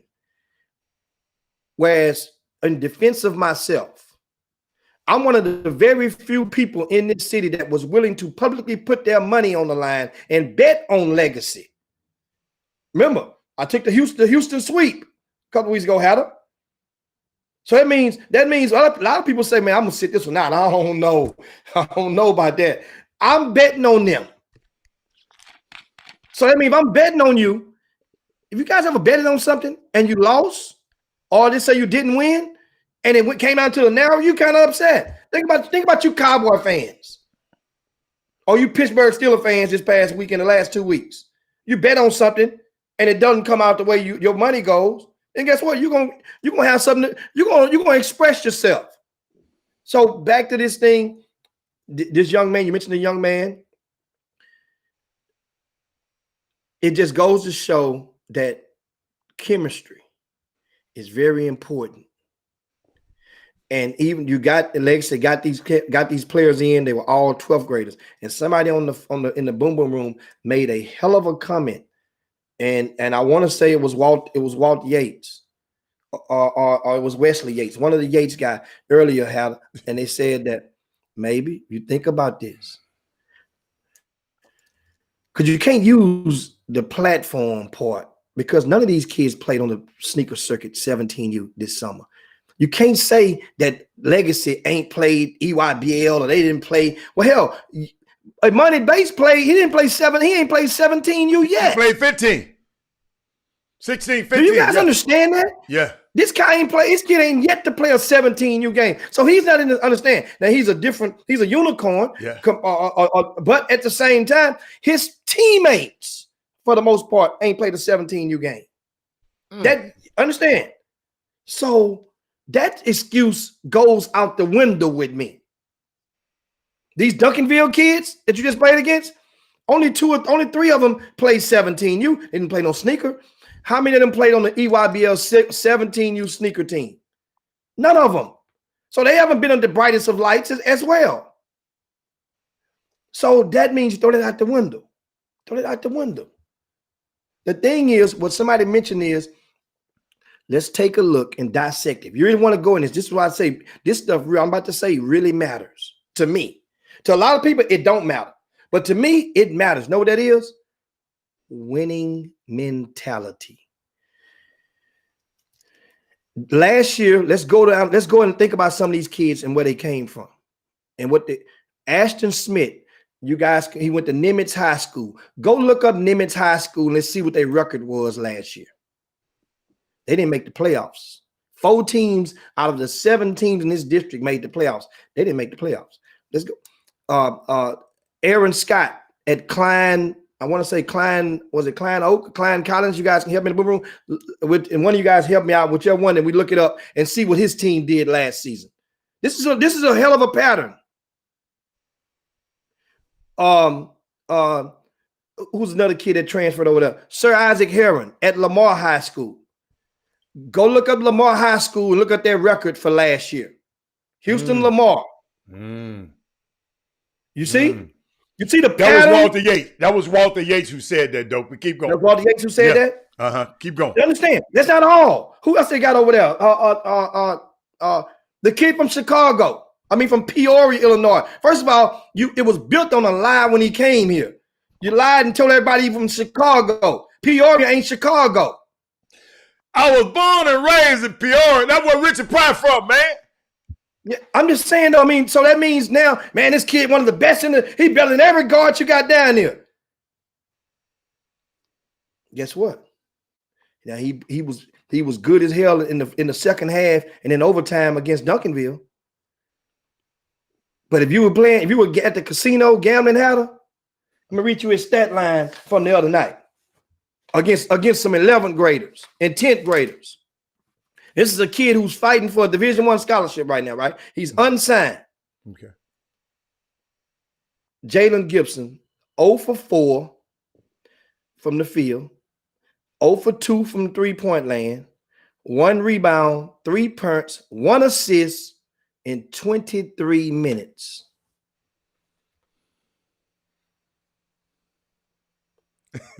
You see, I tell you, probably, when y'all see this one, here's one of the things in the city. A kid may have a good game and he gets anointed. You ready to anoint him? All of the Twitter, he's a pro, man. The best thing spoken. He was killed. Yeah. Why did I put right now?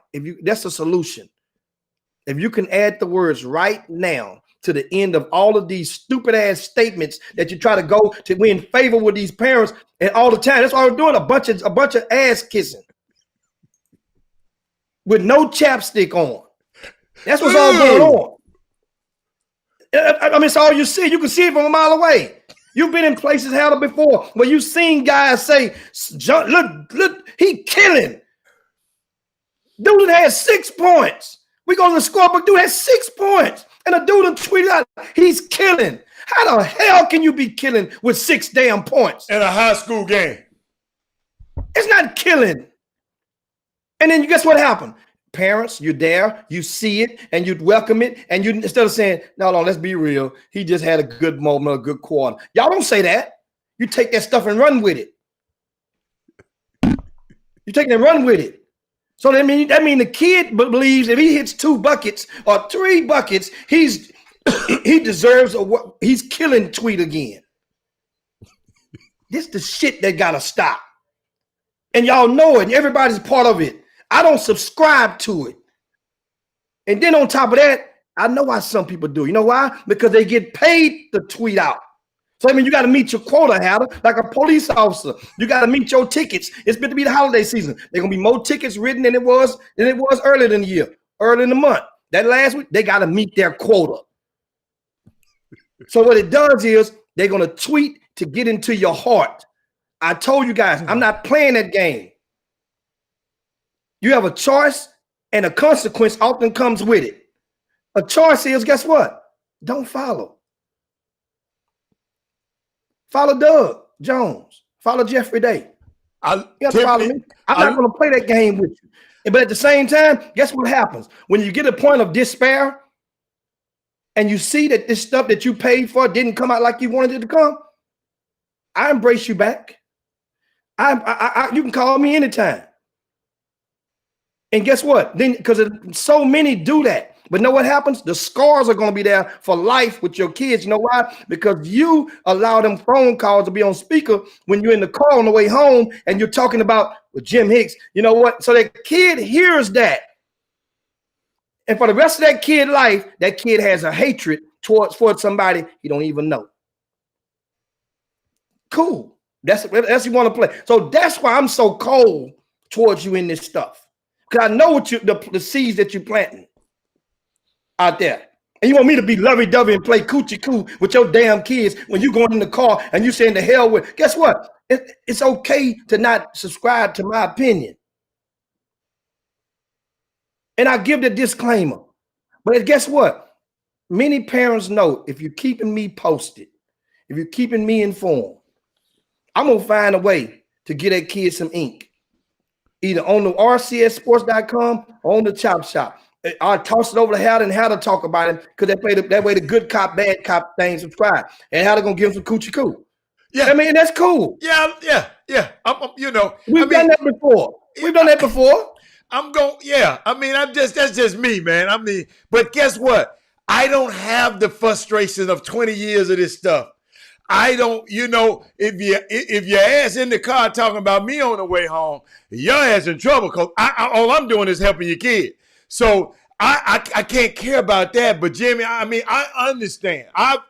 My son have told me the things that people say, and I sit there and say, wow.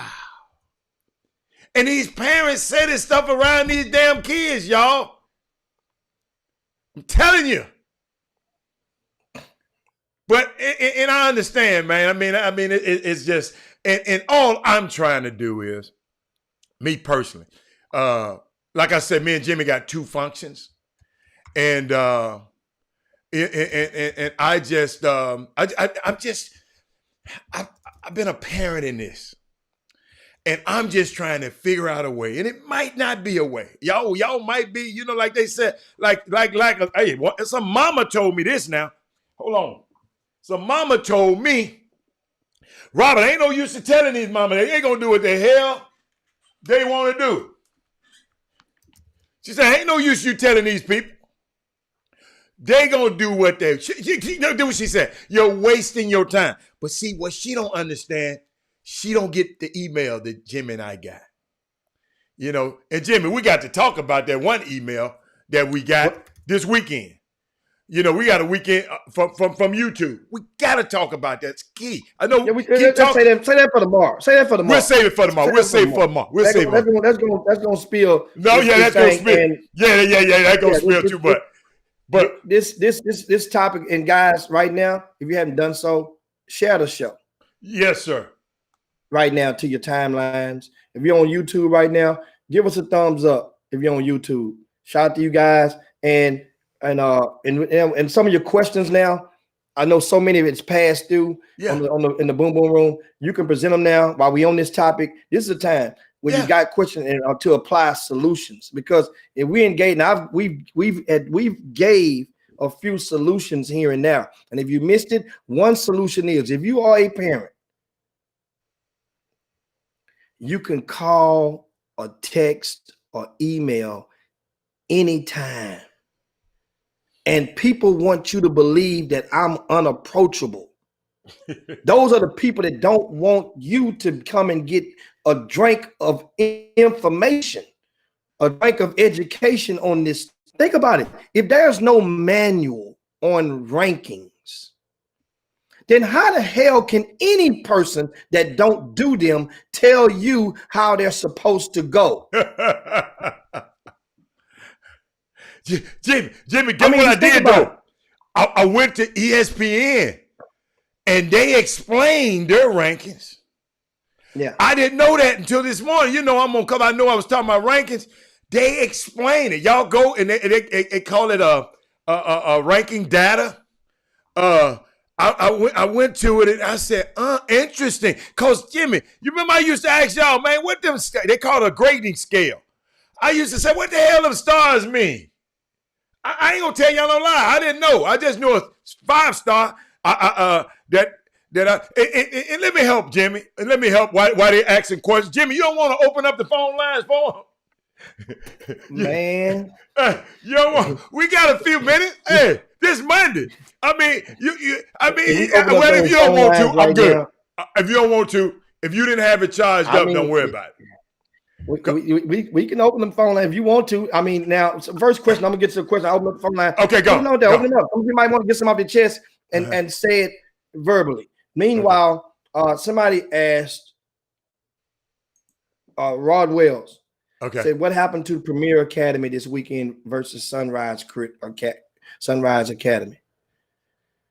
Premier went up to Kansas and got beat 72-40. Mm-hmm. I want to say that was the score.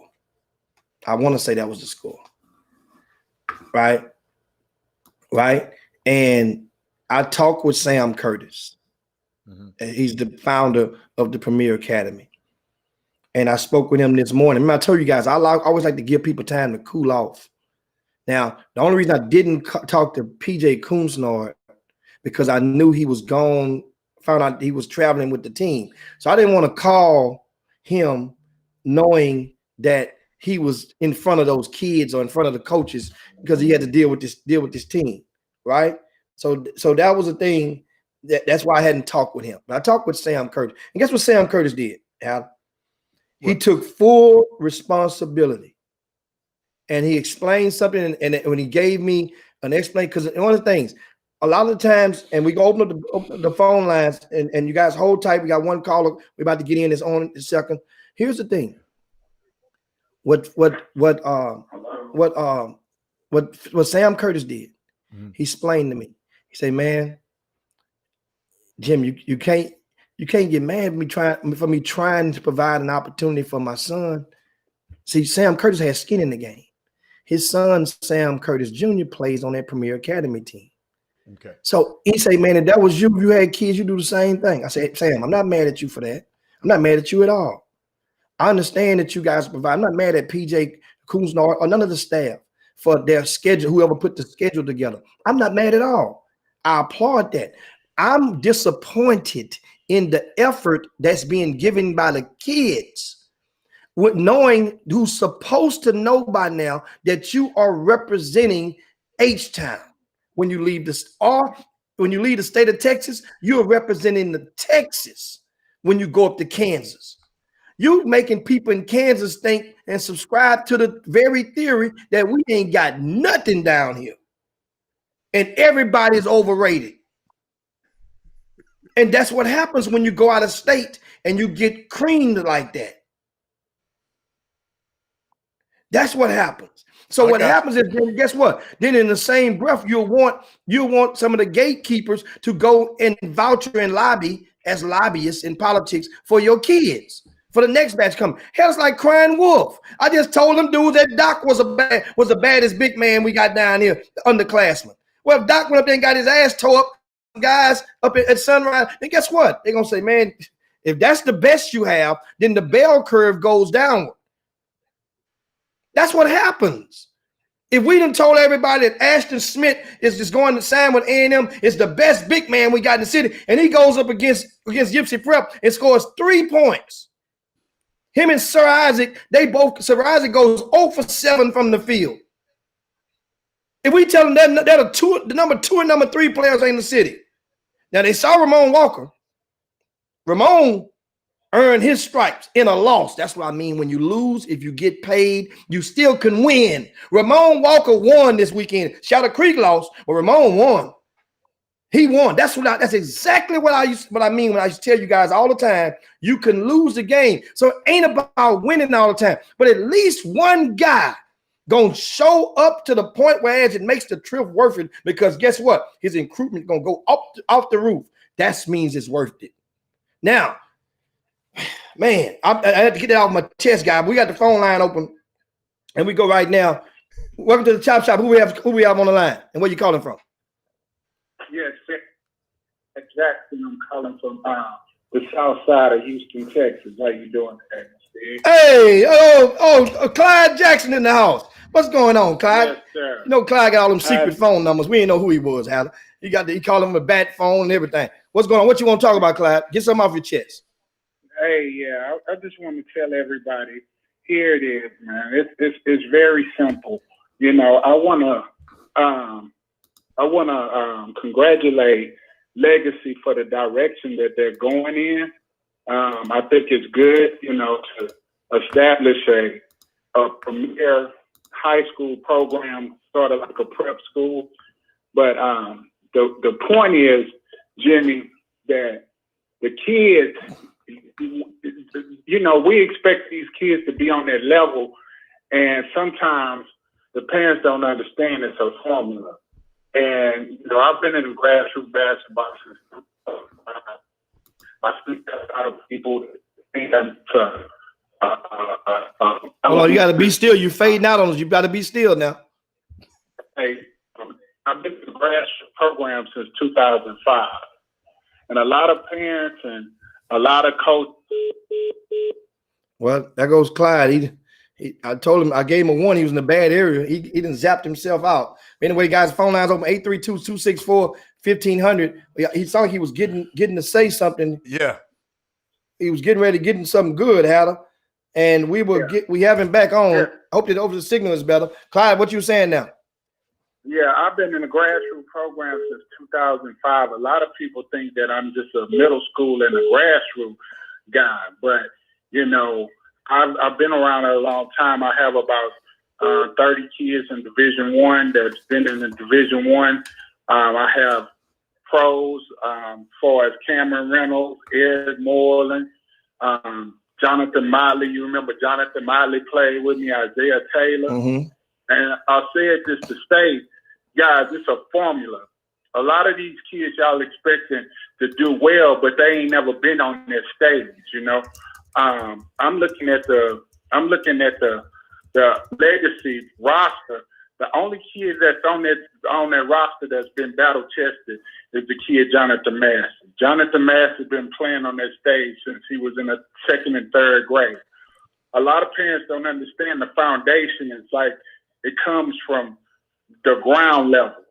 So most of the kids that you see in our city that have excelled, those kids been playing against the best kids in the country.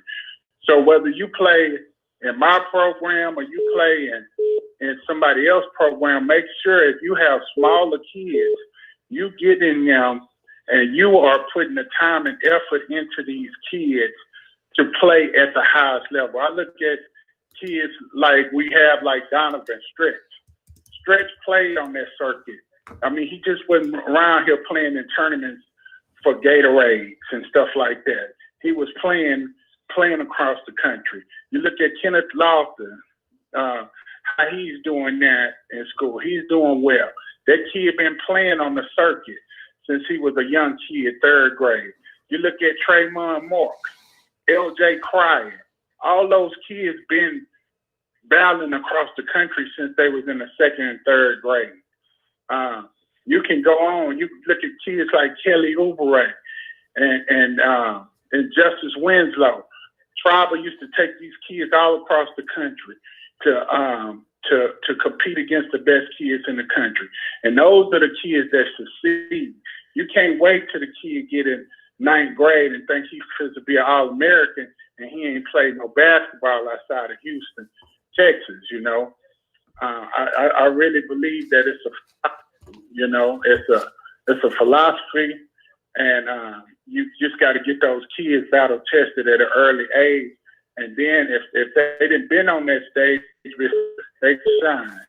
That's all I got to Hatter and Mr. Higgs. Appreciate that, Clyde. Well said, man. Appreciate it. We got to get to the next. We got the phone lines backed up. We got the chop shop. Who's calling? Where you calling from? Turn your volume down on your device. Would you?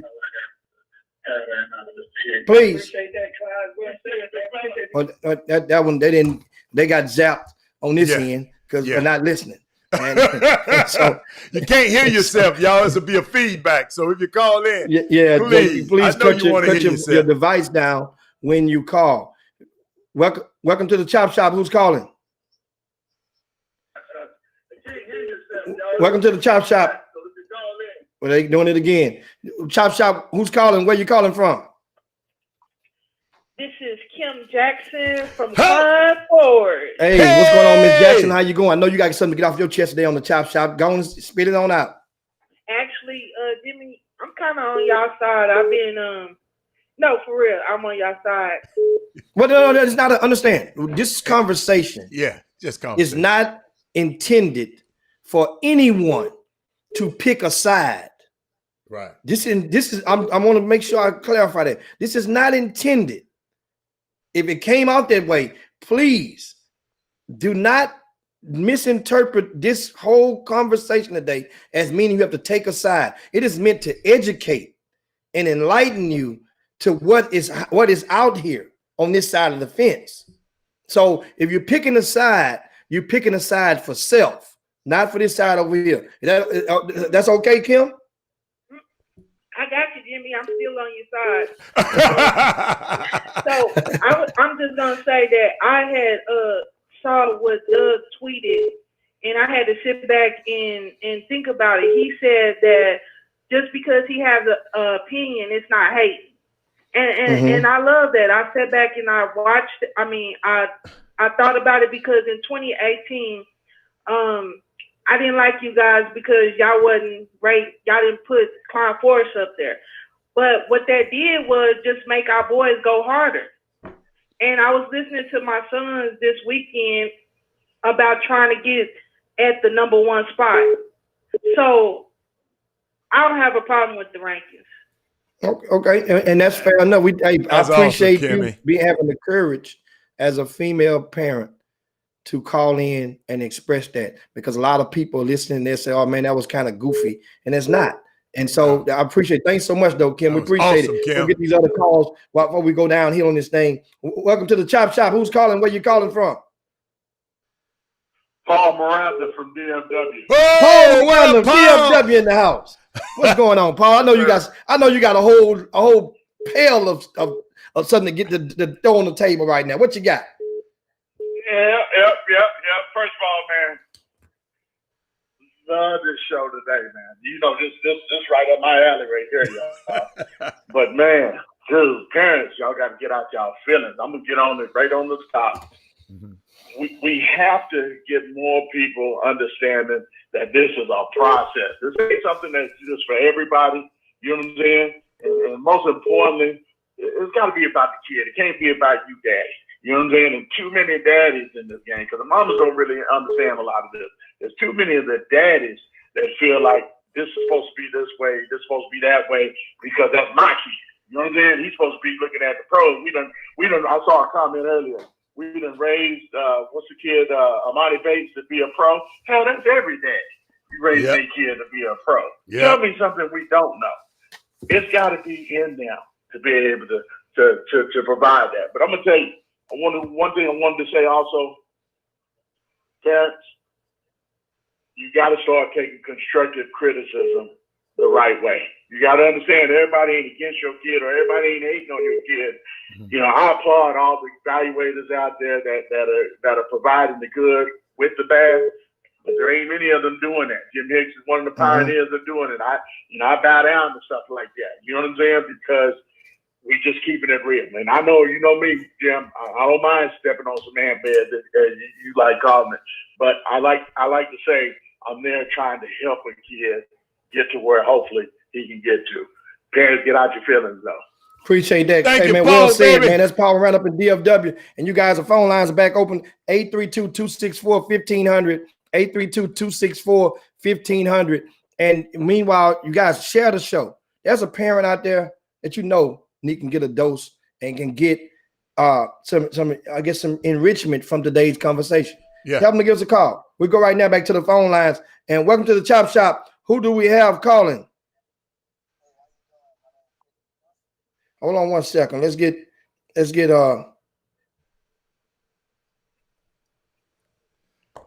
gotta get you. Now we got you on there. There we go. Now welcome to the Chop Shop. Who's calling? Hey, how y'all doing? My name's Cedric Lewis. Hey, how you doing, Philip? What city? Oh, Houston. Born and raised in 3rd Ward, though. 3rd Ward, Detroit, okay. Man. What's going on? What get it off your chest. I'm calling from the perspective of a person as a fan of basketball with no bias, no attachment to no kids, no attachment to no program. Just wanted to see a good brand of ball and watching the development of each kid. That's what I enjoy to do. And so, and again, I'm piggybacking off everybody else. A lot of us, we want all the shine, but we can't take the bumpy road that come with it. And a lot of that bumpy road is for the teaching, in my opinion. You see what your child needs to work on, you build from that, and you keep going up. That comes with the development. So yeah, it's criticism, but at the same time, that's just the nature of the business. That ain't going nowhere. That's what makes ESPN all the money. That's what makes Fox Sports all the money. That's what makes them the money. So you just got to take the good with the bad and keep on pushing and use it as motivational tool. Hey, man. Good, well said, man. Thank you, Mr. Thanks so Lewis. much, man. Hey, that's how we work. Hey, man, hey, guys, this is a way. One thing about the Chop Shop, this is why we are simply a platform that serves you guys and injects into the middle of your workday to help educate and help you to get understanding and whatnot. And what we do right now, we help each other. That's what these phone calls are doing. That way we get to hear some music from different sets of speakers. And with that being said, we'll go right now to back to the phone lines. And here we go. Welcome to the Boom Boom Room. Who we have? What's happening, fellas? It's Herb Baker. What's going on? Herb, we ain't got no theme music for you today. We might get bumped off by the Facebook. Put your theme music on, but we just imagine you know what to do. I got my own supplies over here. I'm in the RV chilling, Jimmy. So you've been over there, so you know what. All right, what's going on, Herb? What you got to get? Speed up. I know you got to get something off your chest. Well, you know, everyone knows I have a little skin in the game. You know, Sir Isaac, that's my guy. You know, he didn't have his best game offensively, but you know, he brought other things to the table. They had a chance to win. They really had a chance to win that game. We spoke about it before the game, Jimmy. They were kind of the favorites. Should have been the favorites. Yeah, they were. I really thought they would win that game. Seriously, really. And you know, I think once they got up a little bit, you know, the first time out, they got excited. They were excited, and you know, they were sharing the ball. You know, guys went to, you know, maybe going, trying to, you know, I want to make a big play, and I get it. You know, got guys trying to make a name, trying to boost their stock. I get it, but what they have to grow to understand is you know, whether you score 1 point or you score 100 points, when you finish that deal, when you close it out and you win, everybody on the team wins. Mm-hmm. You know what I mean? I was hurt after the Duncanville game. I was hurt. I said it was emotional damage. They had that game won on 5 different occasions, and I just feel like they gave it back to him. I don't think Duncanville won that game. I think Legacy lost it. You know, I spoke to PJ. I told him I think you guys are double figures better than Duncanville. They had an opportunity. They just, you know, they want to get that big win, that big signature win, and all those kids of, you know, I coach John. John is my son's best friend. Mm-hmm. I coached Aaron Scott when he was 8. I coached Ashton Smith when he was 8. They all played with my son, Tagmana, and I coached those kids for the Gulf Coast Blue Chips. They were 8th graders. I mean, they were 8 years old. I've been knowing these kids and these families. So I know what the goal is. All of these are good kids. There's not a selfish bone. They come from good people. But they want to be the guy. They all come from situations where they were the guy, and they've all sacrificed to be part of something. And, you know, I go on my little rants and raves, you know, I'm going to cuss your ass out. That's what I do. When I'm mad, I'm mad. You know, I feel like we're supposed to win these games. And they got to take the opportunities more serious. You know what I mean? They got to fight for it. They got to fight. You know what I mean? In practice, they can't just show up to practice and go through the motion. You know what I mean? They got to really prepare and dig in and buy into what the coaches is saying. And you know, they're good kids. They enjoying all the attention. They just got to understand that we're watching, and the entire nation is watching.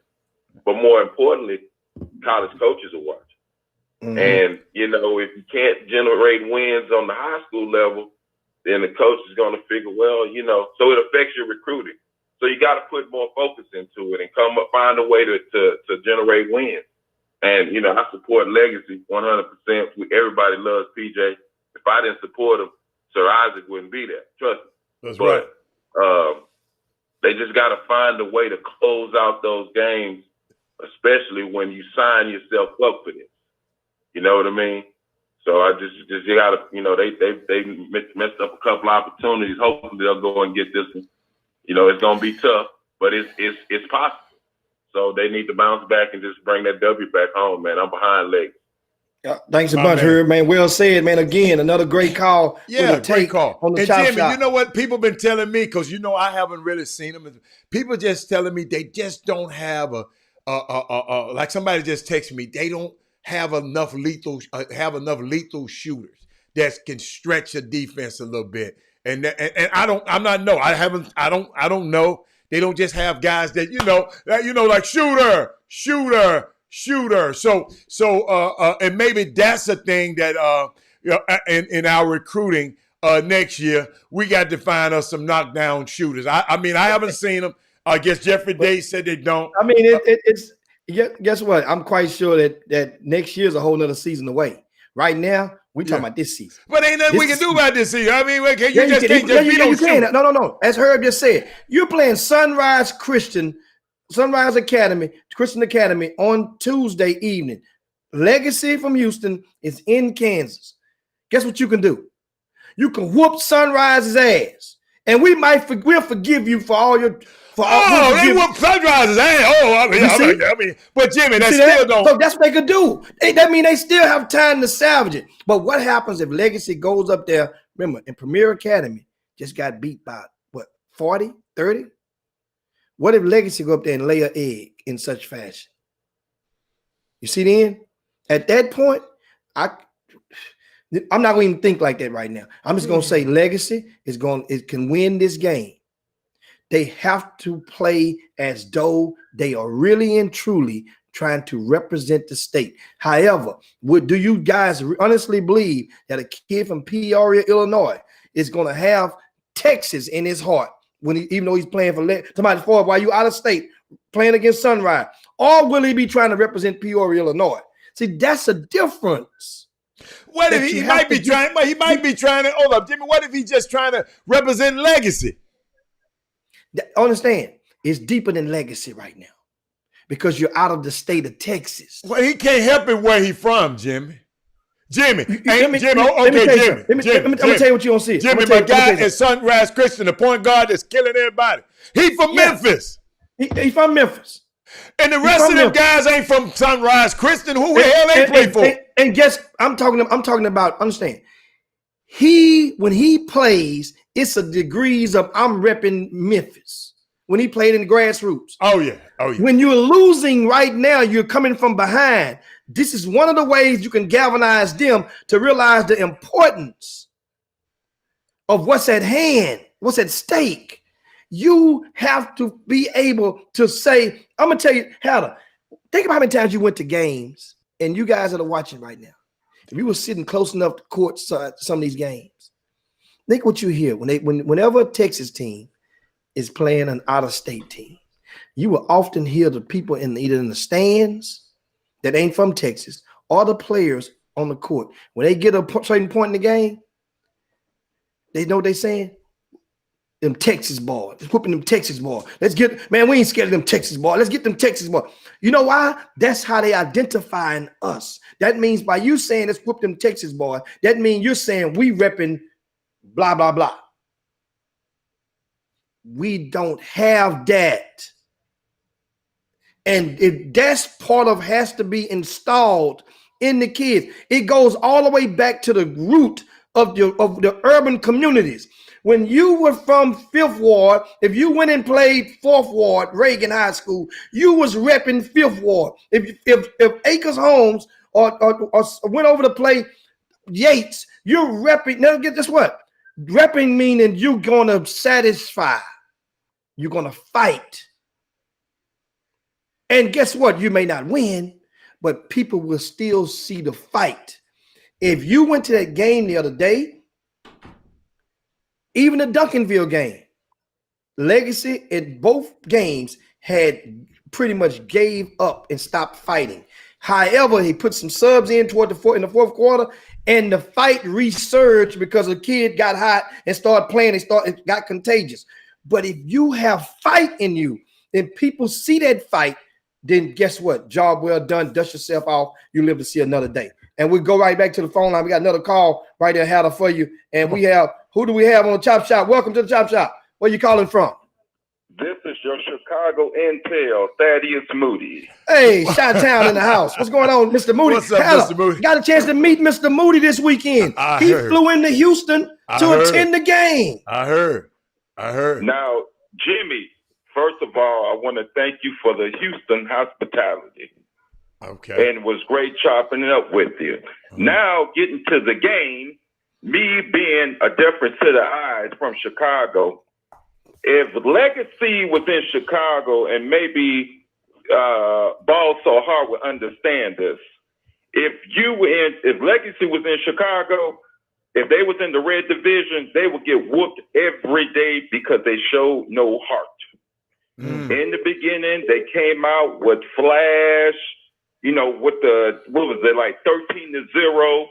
And then, just to make a long story short, Legacy stabbed it's Atlanta Prep, but didn't turn the knife. Didn't twist it. Right. Right. And Jalen Gibson is not from Peoria. He's from Evanston, Illinois, which is a northern suburb of Chicago. And Jalen Gibson came off the bench. And Evanston does have a good program. He just came off the bench. And he had no choice because, as you know, we don't have no basketball here in Chicago. So I think that culture might change by him being from Texas because he ain't got nowhere else to go. Hey, thanks for the correction. Now, what's the name of that town, the suburb again? Evanston, Illinois. Evanston. Where Northwestern University is there. Okay, that's why. That's what, Evanston. Okay, yeah. Okay. Evanston. Yeah. And in fact, what's the kid's name? The kid that transferred from Purdue to Howard. That's where he came from. In fact, he played with them. Which one transferred from Purdue? To what's the kid's name? Leslie. Was at Purdue, all defensive player. I forget his name now. I text it to you. Yeah, but we definitely, man, appreciate that. That's a good analysis coming from Chi-Town. Thanks a bunch, Dad Moody, and of course, ironically, Ball So Hard is Jeffrey Day, and Jeffrey Day is from up in that part in Illinois as well. The guy name is Noel Eastern, Jimmy. He talking about Jeffrey Day. Noel, thanks a bunch. Thanks a bunch, Jeffrey Day, and that's, guys, understand. Once this conversation has been really, really good. A good lunch to the week. Yeah. And it just leads me to believe when we thought we had planted enough seeds on the Chop Shop over the months, over the weeks, over the years, we realize now how far we have to continue to row in this boat.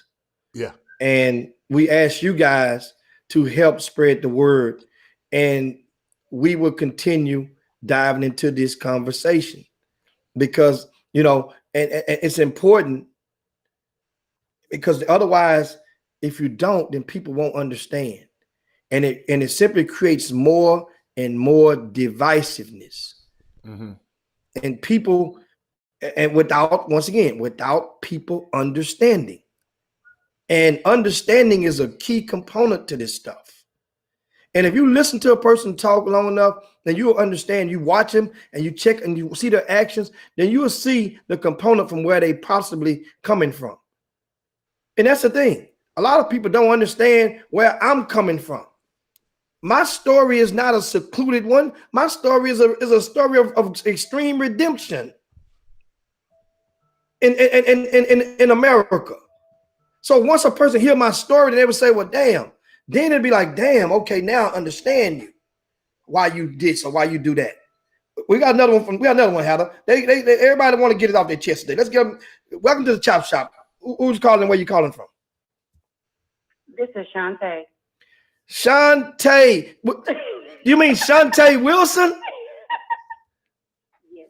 All right, Shantae. You was at the game the other night. Tell us what you saw. Give us your thoughts. And also in general, give us some solutions to supplement your thoughts.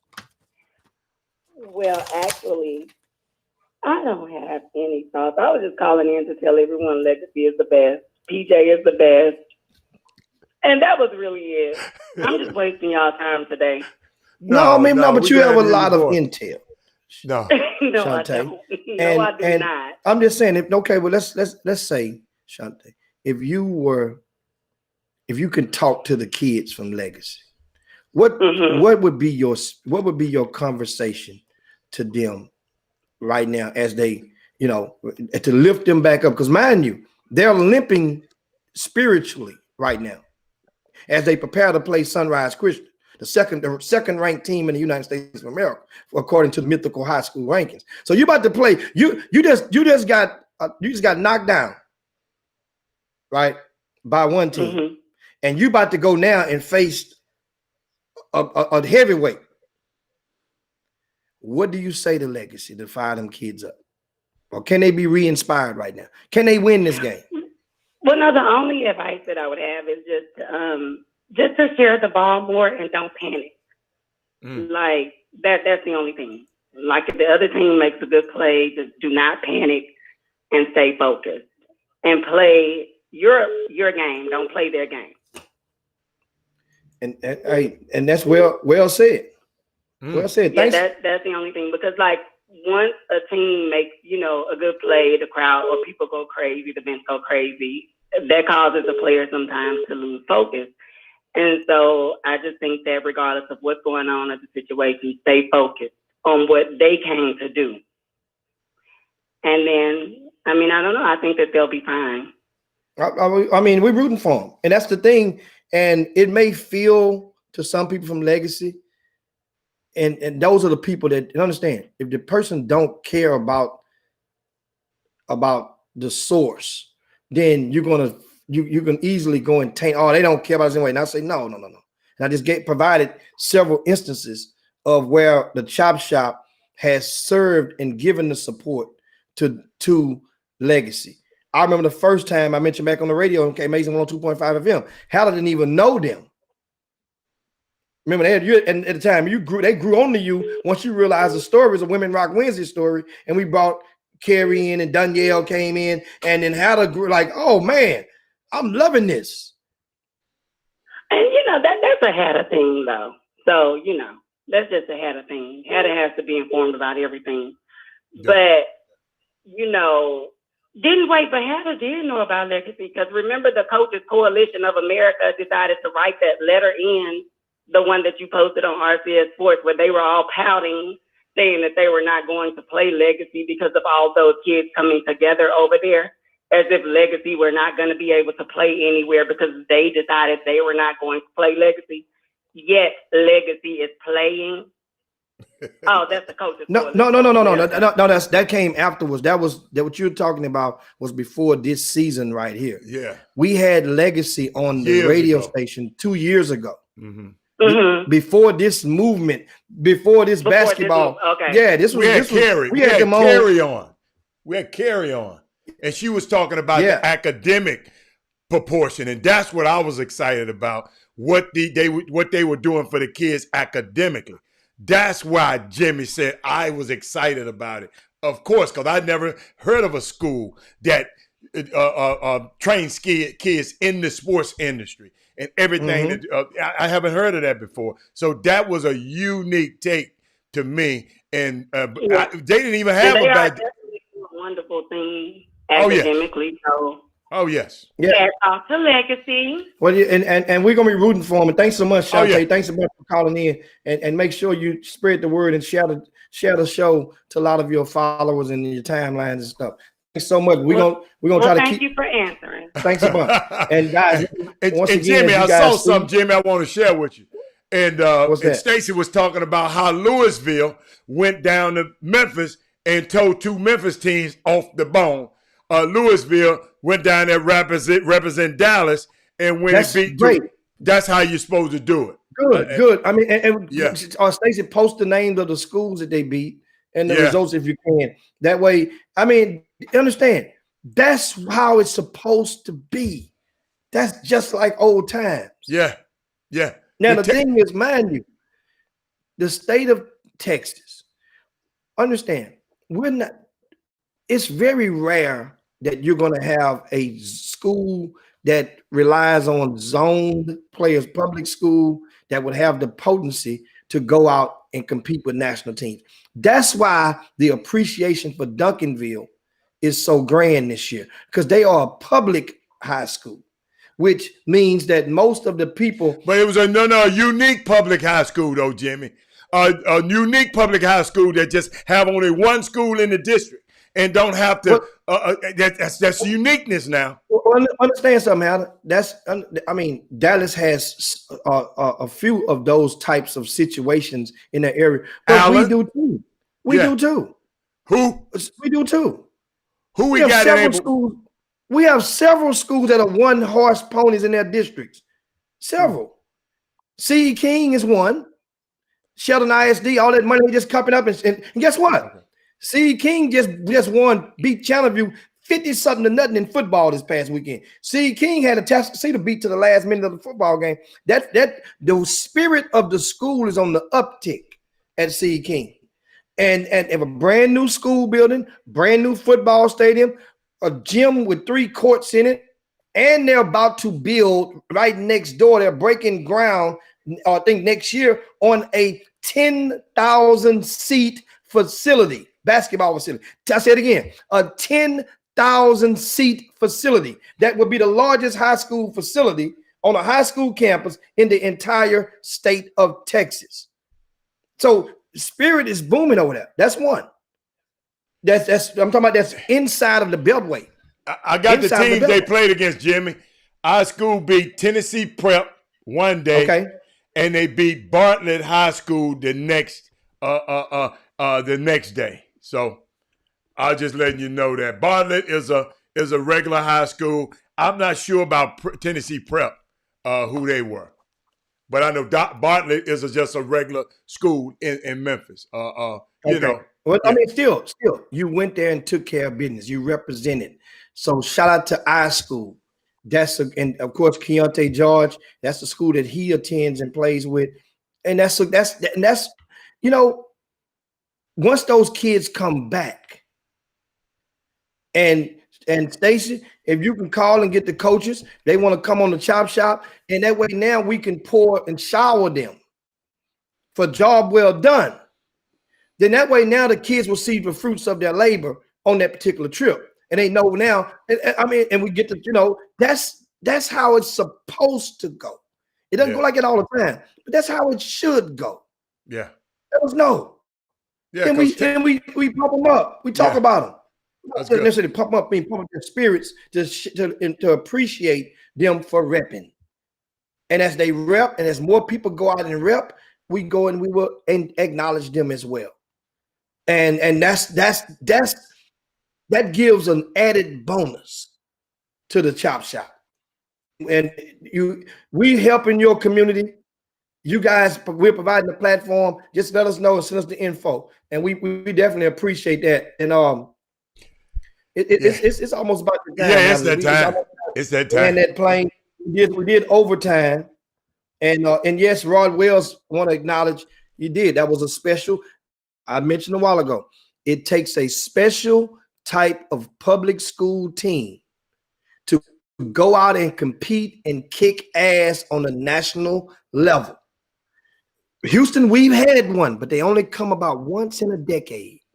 That's a good point. In the year 2000, we had Willow Ridge High School, TJ Ford, Daniel Ewing, and all those guys. Kicked ass.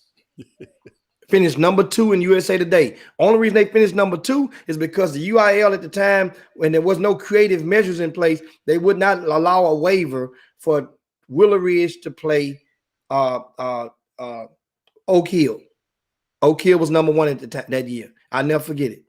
And if Willow Ridge would have played Oak Hill, I would have bet my money on Willow Ridge that year.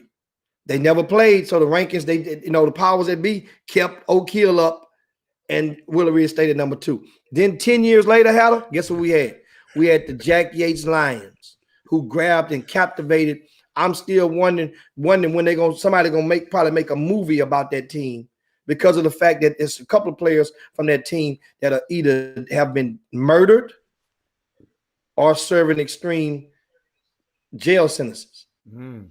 That team, those were primarily a vast majority of those kids from that 2010 Yates undefeated team, number 1 in the nation USA Today team finished, was from the bottom, from the mud. You know, so that team did it.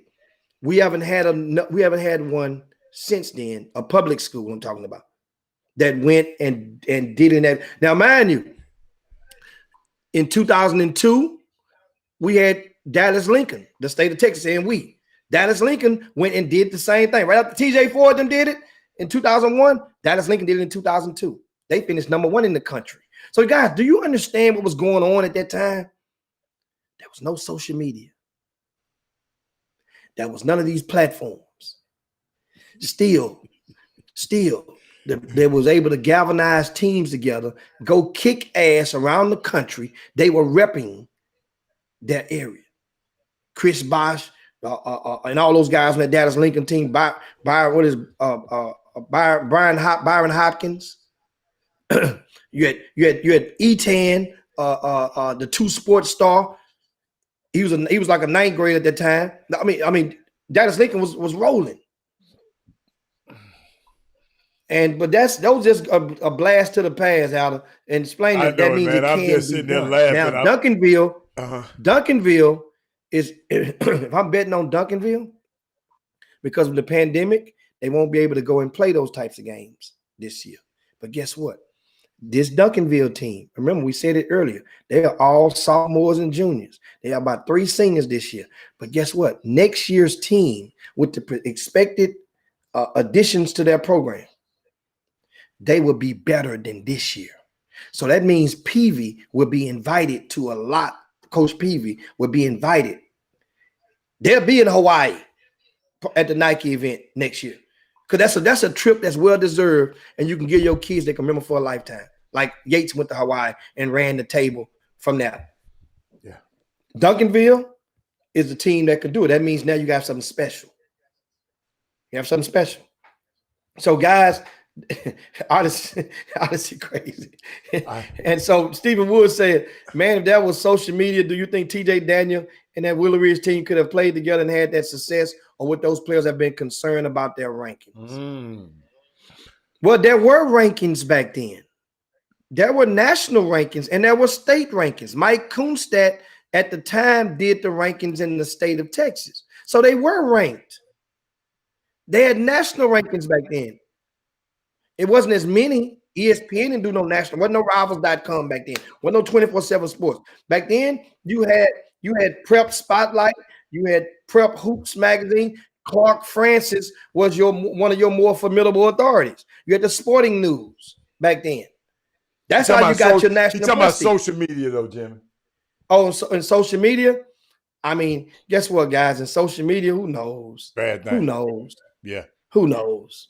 But, it's all likely. But anyway, man, thanks everybody for the conversation today. I didn't mean to start no mess. No, we just getting started. Remember, understand? It's so much stuff we left on the table. I know. On purpose, so that we have enough stuff to come back tomorrow with and take it on through. We got enough. I know that stuff, and there's other questions. We keep the phone lines open. We'll come back on tomorrow. Meanwhile, guys, thanks so much for tuning into the Chop Shop and making it a great show to start off this week. We'll see you. Don't forget also, you go over to rcssports.com. RCS, then the word sports.com. There's a big recap on the front page. Doesn't cost you a penny. Big recap, and you'll see, and with a video, of highlights from the Legacy and Yipsy Prep game. Well, I'm sorry, big highlights from I think on the front page, if I'm not mistaken, is the Shadow Creek and Atascocita game. That was the showdown. And I was going to talk more about that tomorrow. I want to give people time to read it first. Atascocita, Shadow Creek, that recap is on the front page. The Yipsy Prep and Legacy write-up is in the VIP news. So go into the VIP news. Yeah, I want y'all to talk about that tomorrow. It seemed like it was a good game. But no, it was a very good game. A very good game. And we're proud of Ramon Walker for standing up and representing and giving the University of Houston supporters, fans, even the ushers, a confidence in the class and what to look forward to in the future. This young man, he had 28 points. They lost the game narrowly, but guess what? He was spectacular in that game. And so that's all that a lot of people want to pay their money and see. They want to see if you're going to live up to the hype, and he did. And that's a great thing about it.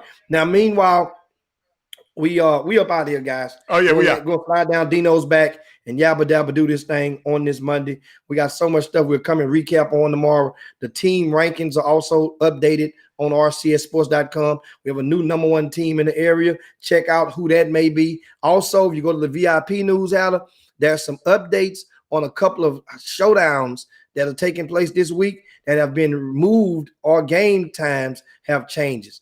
Atascocita and Summer Creek, if you want to know when they're going to play now, it's not at the same time. It's not on the same day. We have it changed. The information is in the VIP news. Also, Bel Air and Beaumont United, that game has been changed as well. You want to get Beaumont fans, you can rejoice. You will be able to come to the game now, and details are in the VIP news on rcsports.com. But meanwhile, on behalf of Robert Hatter, guys, I'm Jim Hicks. It's time to get up out of here. See you guys tomorrow. What a great show. Peace. Chop, chop. Jim Hicks. Rob Hatter. You are now tuned in to the Chop Shop. I'm Retro. Let's get it. We in the Chop Shop. We live in the Chop Shop. We talking sports talk. We live in the Chop Shop. We in the Chop Shop. I'm talking sports talk. So turn your dials up. It's live in the Chop Shop.